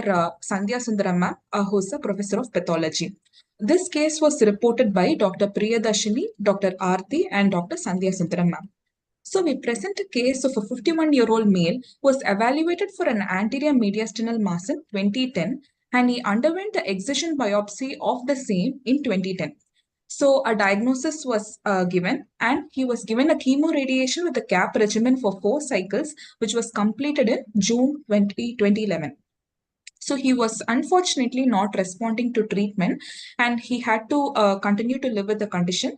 And he again came back in 2015 with a back pain, following which a CT was done, which showed a paravertebral mass and the excision of the same was done in 2015. So following this, yet another cycle of chemotherapy, which included 6 cycles, was given and he was not responding to the treatment. So in 2021, he was presented with a pain abdomen in the upper right quadrant when a PET CT was taken. It showed a FTG uptake in the posterior left diaphragmatic pleura, which was thought to be a recurrence of the condition he presented in 2011, that is 10 years after his initial diagnosis. So here also the biopsy was inconclusive. So consequently, the patient worsened symptomatically and he presented to SRMC with pain, abdomen and back pain, along with the loss of weight and appetite in 2024. Now, in May 2024, a core needle biopsy was given and a diagnosis was made. And following that, a resection of the big mass was also done. And we will see what is it in the coming slides. So these are the radiology images which showed a heterogeneously enhancing soft tissue density in the left subdiaphragmatic region, likely representing the residual mass of size 21.5 by 17 by 12 centimeter. And radiologically, it was thought to be infiltrating the spleen. So these are the same images in other different sections. And a PET CT also confirmed the findings of the CECT, which showed a heterogeneously enhancing soft tissue mass in the left diaphragmatic region. So these are the images of the intra-op findings which were sent to us. As you can see, the mass is very large. This is an infiltrating tumor, and it was thought to be involving the intercostal muscles. So we were sent the tumor along with the attached intercostal muscles and also a portion of the peritoneum.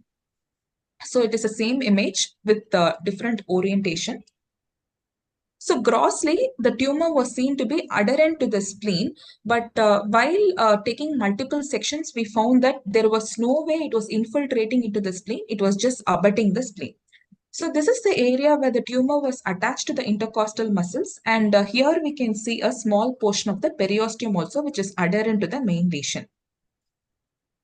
So here we can appreciate the spleen and the main mass of the tumor along with the small attachment of the parietal peritoneum. So the entire tumor along with the spleen and a few adjacent adherent structures were removed and the patient was closed up following surgery. So this is the next day fixed image of the specimen, and this was the anterior abdominal mass. So this was the core biopsy which we received in 2024 May. As you can see, it is a highly cellular lesion which is seemed to be composed of two population of cells. So one population of cells appear to be medium to large size with a moderate amount of eosinophilic cytoplasm with some nuclear pleomorphism showing irregular nuclear membrane, vesicular chromatin with few of them having a prominent nucleoli. The next population, which we can see intimately admixed with the first population of cells, are small with scant cytoplasm and having an hyperchromatic nuclei, and they appear to be predominantly monomorphic.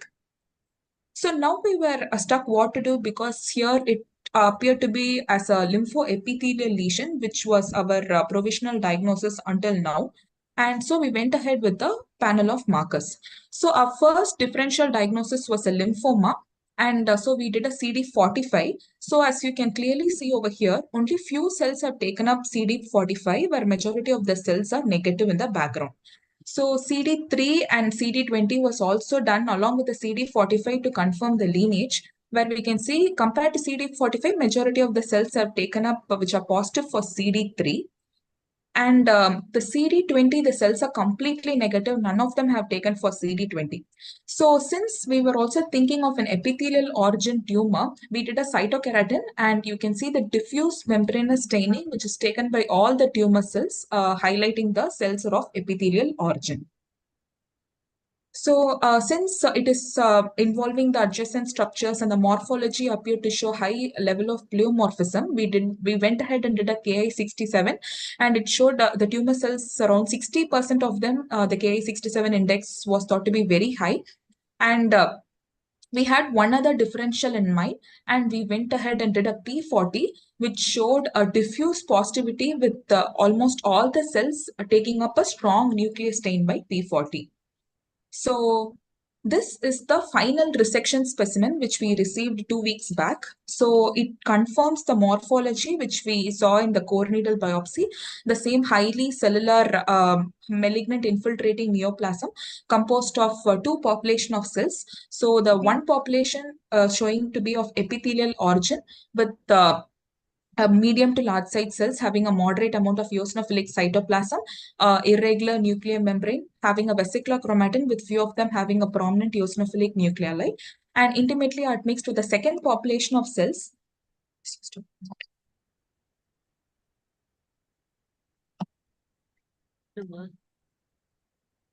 Ma'am, I'm just trying to use a pointer. Yes. So it is intimately admixed with the second population of cells which appear monomorphic, small with a hyperchromatic nuclei. So this is the same higher power image of the previous two images.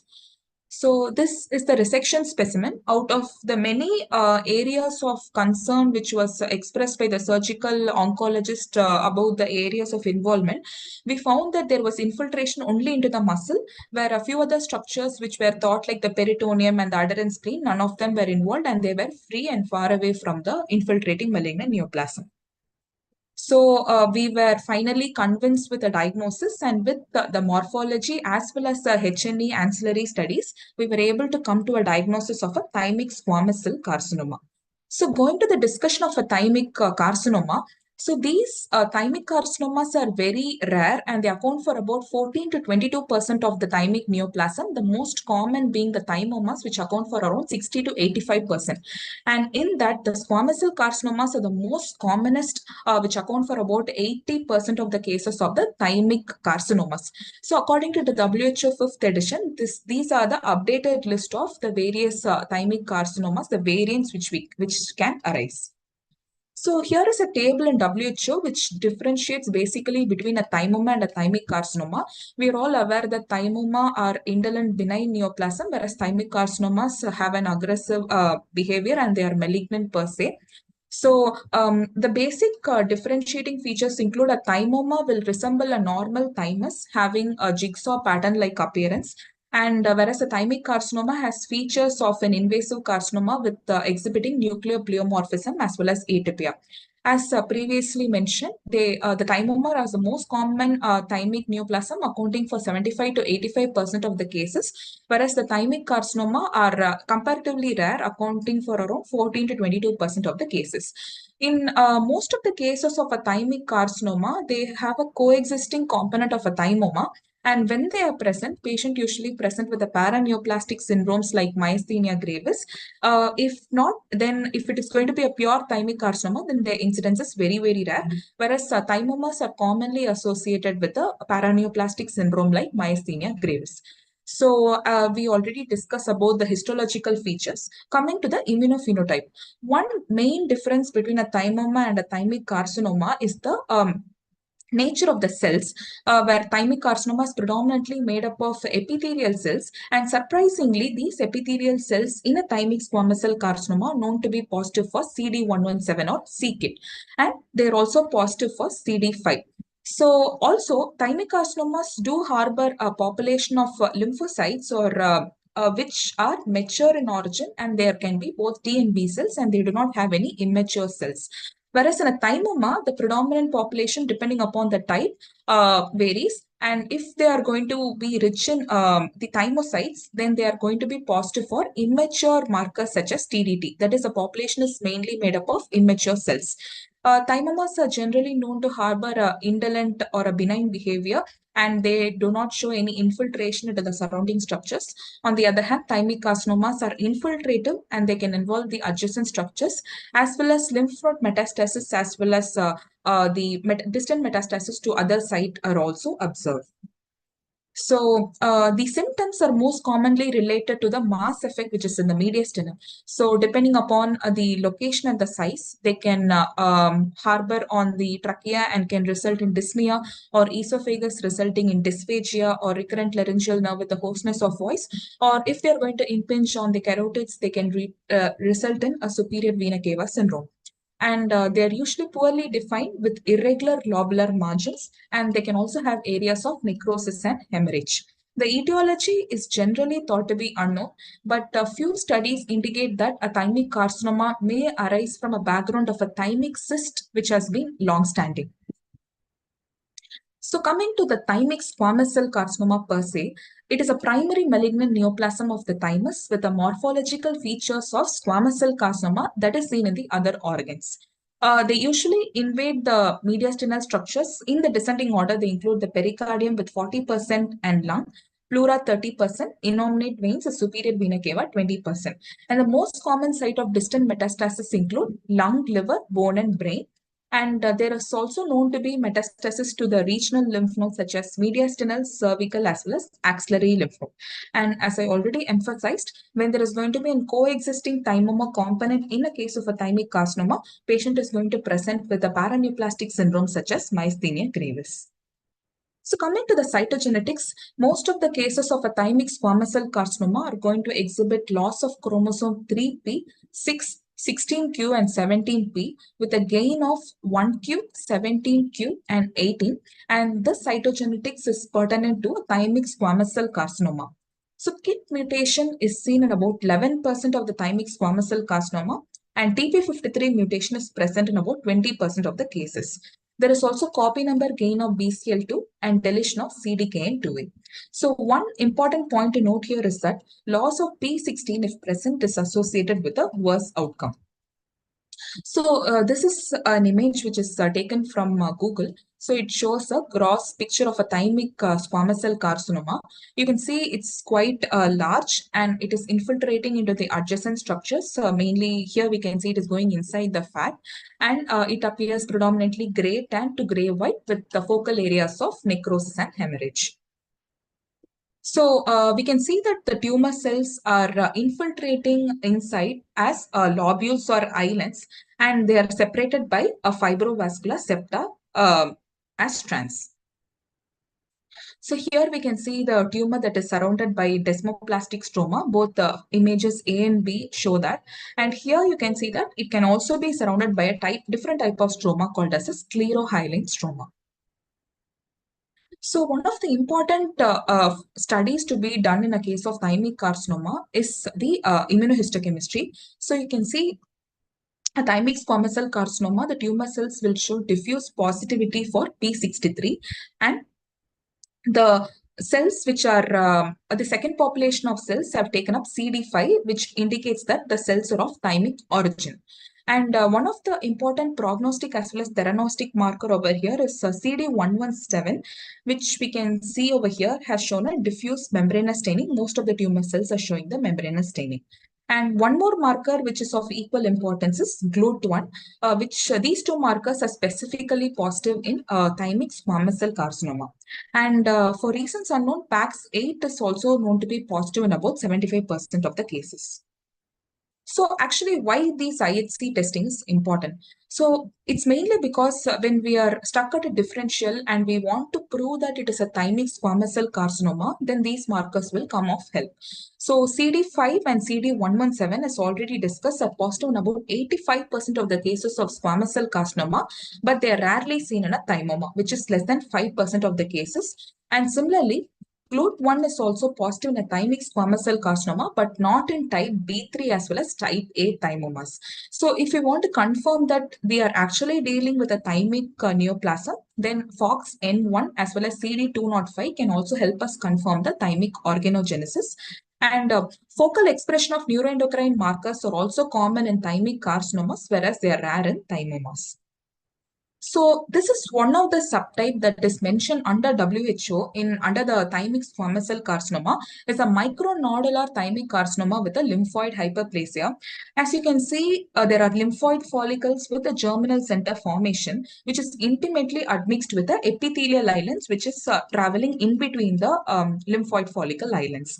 So we can use two markers to delineate each type of cell. So the lymphoid cells along the lymphoid follicles with the germinal center formation, they are positive for positive for CD20, which highlights the B cells, and the initial cells, the epithelial islands in the outside, they are of thymic origin and they are positive for CD5, which we also saw in the previous case. So Coming to the differentials, so since the first differential in a mediastinum area would be like a pulmonary SCC which is invading into the mediastinum, we can differentiate by, as I already told, markers. So they won't be usually positive for CD117 as well as CD5, which are positive only in a case of a thymic squamous cell carcinoma. The next one is a type B3 thymoma. First is a benign neoplasm, so it wouldn't exhibit an infiltrative or an aggressive behavior, also with a nuclear atypia and pleomorphism. And like a pulmonary squamous cell carcinoma, even these are negative for the markers previously mentioned, that is CD117 and CD5. So the next differential is a large cell neuroendocrine carcinoma. So here, to call it a large cell neuroendocrine carcinoma, more than 50% of the cells has to be positive for neuroendocrine markers. And of course, even this is going to be negative for a squamous marker like a P63. So how to move forward? So the first point over here is that the lymphocytes which are seen along with these tumor cells, they are mature T cells and B cells, and they are not the immature TDT positive cells. So if we do a PDL1 and if we find that there is going to be a positivity in these cells, then they are going to respond to the immune checkpoint inhibitors. So these cancers are staged by the TNM system, and optionally the Masoka-Koga system is also used, which is referenced in some articles. And the 5-year survival rate for these tumors are about 57 to 67%. And several peer reviews have suggested that there is a correlation between the tumor stage and survival. And the main importance that is emphasized in WHO about doing CD117 is that, so if there is a KIT mutation, they are going to have a dramatic response to tyrosine kinase inhibitors. One of the so we did a CD117 and we found that not all the cells, but many scattered individual cells were positive for CD117. However, predominantly the cells in the background were found to be negative. So this is one of the article which I found. It says that all the thymic carcinomas need to be tested for CD117, and only the CD117 positive cases need to be subjected to a KIT mutation. And if it is present, then we can predict the efficacy with the different tyrosine kinase inhibitors, and they are known to have a good response. So this is my case. I thank my Department of Pathology again for giving me the opportunity. And I once again take this opportunity to thank the organizers for giving a platform to present this case. So the Thymic Malignancy Awareness Month is in May, and together let us crush thymic cancer. Thank you one and all. Thank you, Dr. Kirtana. Thank you, ma'am. Kirtana, did you Yes, do ma'am. CD5? See, c-KIT, Ma'am, we didn't do c-KIT is CD5, not very ma'am. strongly positive, right? Positive. CD117 Yes, ma'am. is Yes, not very ma'am. strongly positive. Only, you see, the Yes, ma'am. background, the lymphocytes are very sprinkled in the sections of the resected mass that you have shown, and many of them are only epithelioid type of cells. That represents the squamous component, right? Yes, And ma'am. Yes, this ma'am. squamous component is not being very well highlighted in your CD117 positivity. And did you Yes, do ma'am. CD5? Actually, yes, CD5? ma'am. CD5, CD5 we have not done, ma'am. We have done yeah, only CD3. We are yet to do CD5, ma'am. Yes, ma'am. that is what. See, according to your literature, what you have shown is CD117 and CD5 are the something Yes, like the ma'am. gold standard for a squamous cell thymic Yes, squamous ma'am. cell carcinoma. But you know, CD117, I don't know how much is. It is not that Yes, ma'am. very Actually, it positive, is right? seen only in like 13 to 15% of the cases of thymic squamous cell carcinoma, it is told, ma'am. But the thing is now, since a patient is not responding to any treatment, now we were doing it like a last stand approach if the patient could be a response for To immunotherapy. this. Okay. What about the first diagnosis? See, he has undergone so many surgeries, so Yes, many ma'am. Actually, cycles. Now, my question is whether the treatment that he has undergone with so many radiation and so many chemotherapies, could it have produced any change in the morphology of the cells? yes, ma'am, that is Quite definitely possible. possible, ma'am. Yes, ma'am. Yeah. Actually, initially, when he presented in 2015, that is 2011, he was diagnosed with a thymic carcinoma, ma'am. And following that, Oh, he received chemotherapy. And the okay. second excision, which was done in 2015, was turned out to be a thymoma. There was no carcinoma at all. So Who he reported all these cases? Ma'am, Dr. Priyadarshini, she had reported. No, not this. I'm Yes, ma'am. talking about the 2010, 2011, 2015. So What many was times. the That is done diagnosis outside, was ma'am. You don't know the details. Yes, ma'am. Actually, patient doesn't have any old records, so we are only having the current records with which the patient Okay, presented then to how us, did ma'am. you know that they diagnosed the thymic carcinoma earlier? Ma'am, through the surgeons, we were able to find out, ma'am. And the 2015, we were able to trace back this thing, ma'am. The earlier report which was there. You had reported? No, You- ma'am. That was you're- also you're- done outside, ma'am. There was only there was case sheet which the clinicians were having where they had it, but they were not Okay. able to source it up from the patient. Okay. 2015, all these markers were done, Mama. Were these markers available then? Just No, ma'am. no, No, no. ma'am. Only in Okay. 2024 May these were done, ma'am. The final stage when the patient came to us at that time in the core biopsy we ran all these markers, ma'am. இல்லம்மா அந்த 2010ல ஒண்ணு சொன்னீங்க 14ல ஒண்ணு சொன்னீங்களா Yes, ma'am. markers போடல it's just morphology Based on morphology only, I think they had given outside, ma'am, because it didn't come to us back then. It came only in May 2024, ma'am. At that time only we reported the core as well as the resection. Anterior mediastinal tumor அப்போ thymic carcinoma எப்படி diagnose பண்ணாங்கன்னு எனக்கு தெரியல. It is more common with 2010ல வந்து thymic carcinoma சொன்னீங்கல்ல doctor Keerthana Yes, ma'am. Yes, ma'am. Markers எல்லாம் அப்புறம் 2014ல தைமோமான்னு சொல்றீங்க அப்போ அந்த மார்க்கர்ஸ் எல்லாம் அப்போ ஐ டோன்ட் திங்க் அந்த அளவுக்கு அப்போ மார்க்கர்ஸ் இருந்தா Yes, ma'am. Actually, before 2015, we are not sure about and the previous their reports and all that, ma'am. Only from May we are able to substantiate about. Once we received that, we were able to substantiate with that, ma'am. Okay, ma'am. Okay, But doctor. maybe we will go ahead and do. One thing, doctor, your Yes, ma'am. gross picture of the present, now you have given you have showed the gross, no? Yes, It is ma'am. very fitting with thymic carcinoma. I have seen Okay, ma'am. one case, and it was the thymic cyst which turned into an adenocarcinoma. Yes, ma'am. Yes, ma'am. That case, and now this thymic carcinoma we have reported one, but the gross Okay, was ma'am. similar. As you Okay, said, ma'am. tracing backward, it could have been the thymic carcinoma to start with and proceeding like this. Yes, ma'am. The Yes, ma'am. markers confirm that.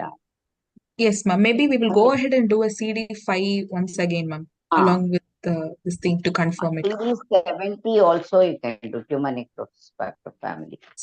Okay, ma'am. Sure, ma'am. We will do it, ma'am. Ma'am, No, yes, it's a very nice thank you, one. Dr. Keertana. Very Can Thank we you so proceed much, on to the final case, madam? Dr.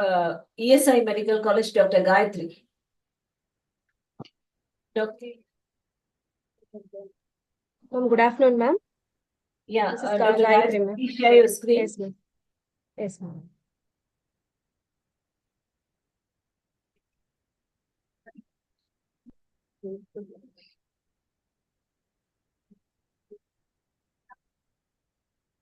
Dr. Gayatri, please. Yes, ma'am. Yes, ma'am. Not even shared the slide. Ma'am, she's just doing it. Just presenting. Okay. Ma'am, is it visible, ma'am? No, ma.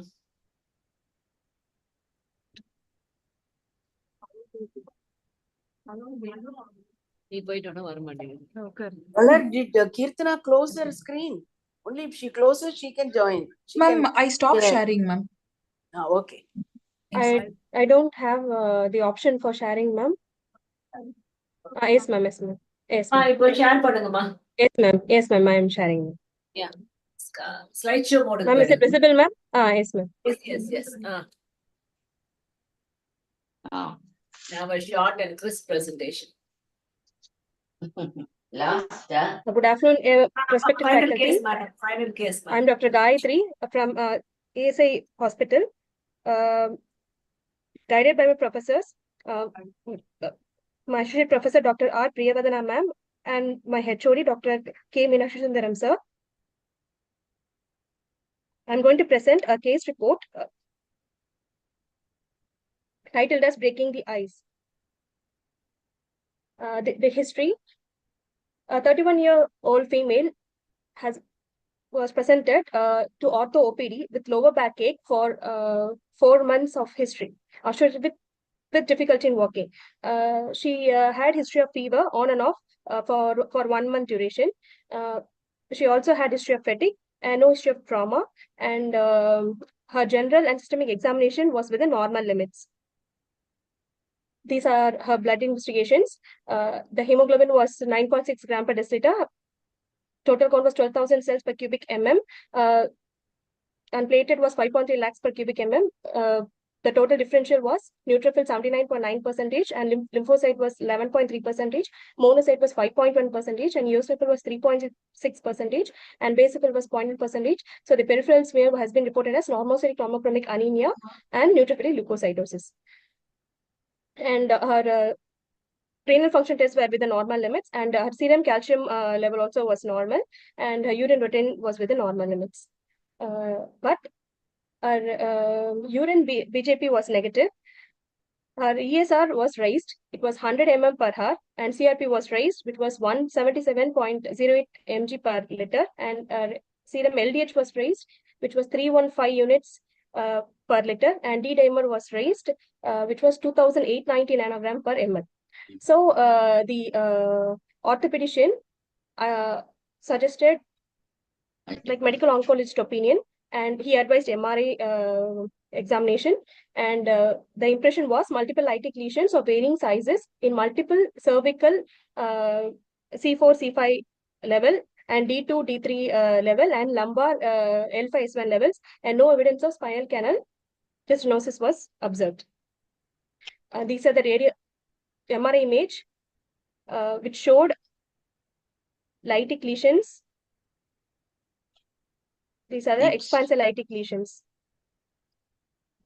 And as the medical oncologist advice, the patient proceeded with PET CT scan on June 7, and the impression was multiple expansor lytic lesions, which are metabolically active in the multiple bones of axial and perpendicular skeletons, few of them causing nerve root and spinal canal compression. And some of the lesions showed adjacent soft tissue component, along with mild wedging of few dorsal and L3 vertebral bodies, and no evidence of the pulmonary nodules or metabolic activities elsewhere in the body. So the PET scan provided with the possibilities of like multiple myeloma. Second is multiple metastases of unknown primary, and third is thoroughly disseminated tuberculosis. It also suggested serum electrophoresis and HP correlation. Meanwhile, the medical oncologist has sent us a biopsy, and post biopsy, the patient developed a fever.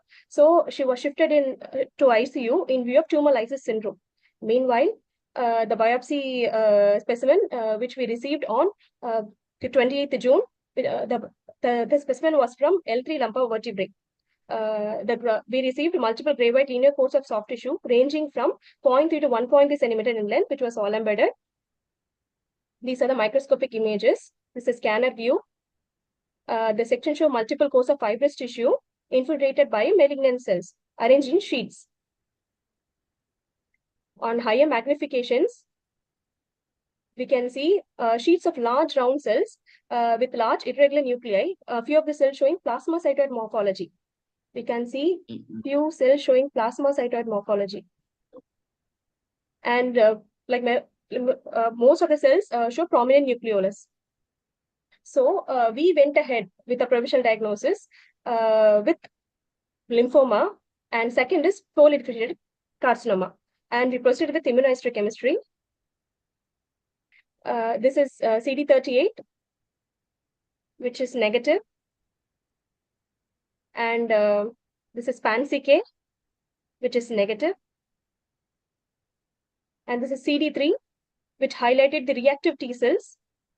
So we ruled out multiple myeloma and PAN-CK negative. So we ruled out carcinomas of any epithelial origin, and CD3 is negative. So we ruled out T cell lymphomas. And next is CD20. This is a low power and high power view showing strong positivity in the tumor cells. So this is the B cells. And next is PAX5. PAX5 also positive in the B cells. Next is MUM1, which is positive in the non-germinal center B cells. And Ki67 was high, 70%.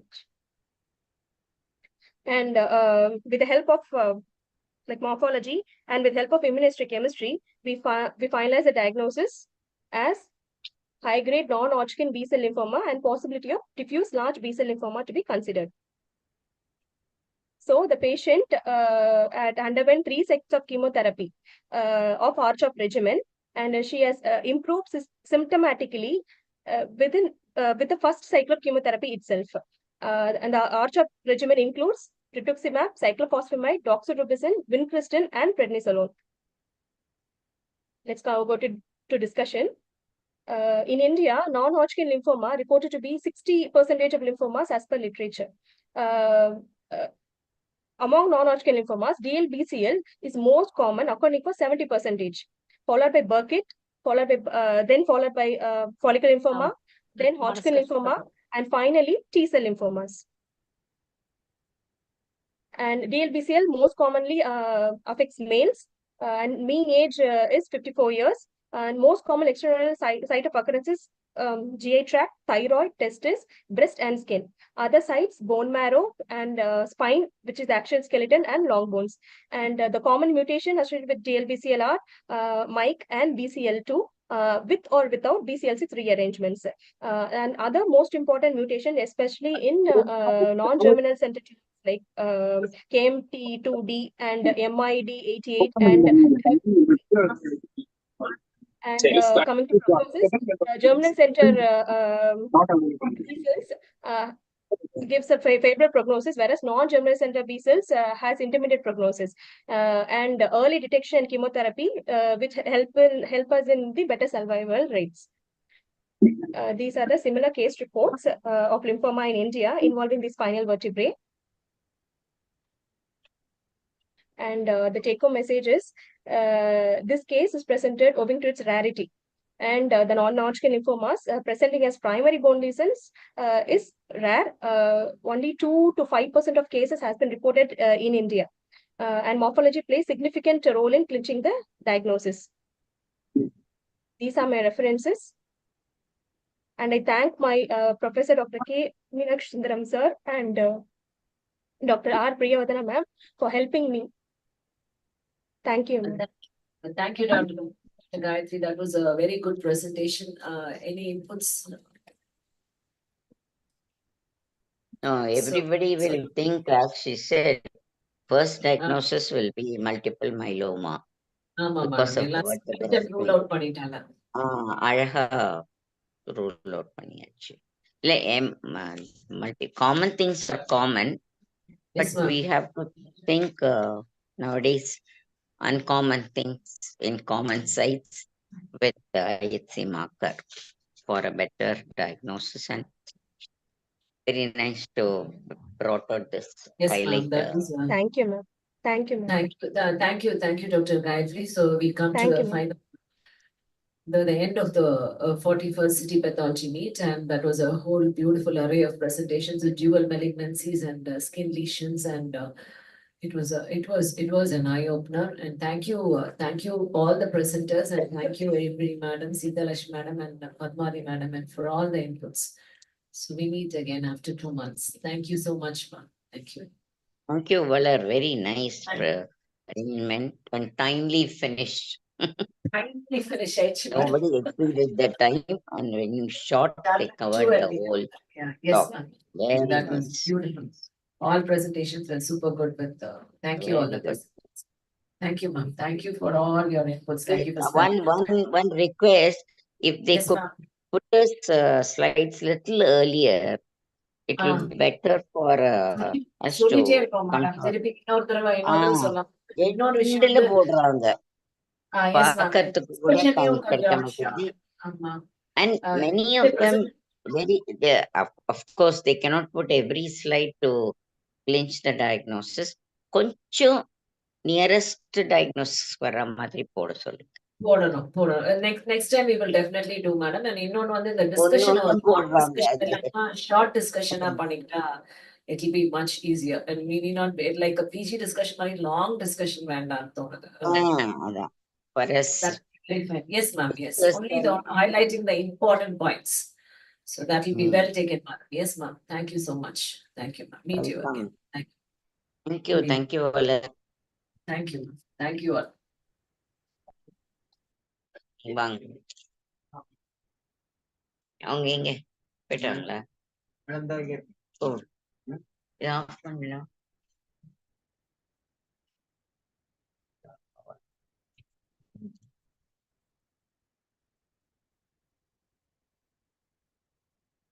Work பண்ணுங்க. என்னங்க குறைஞ்சுட்டே வருது?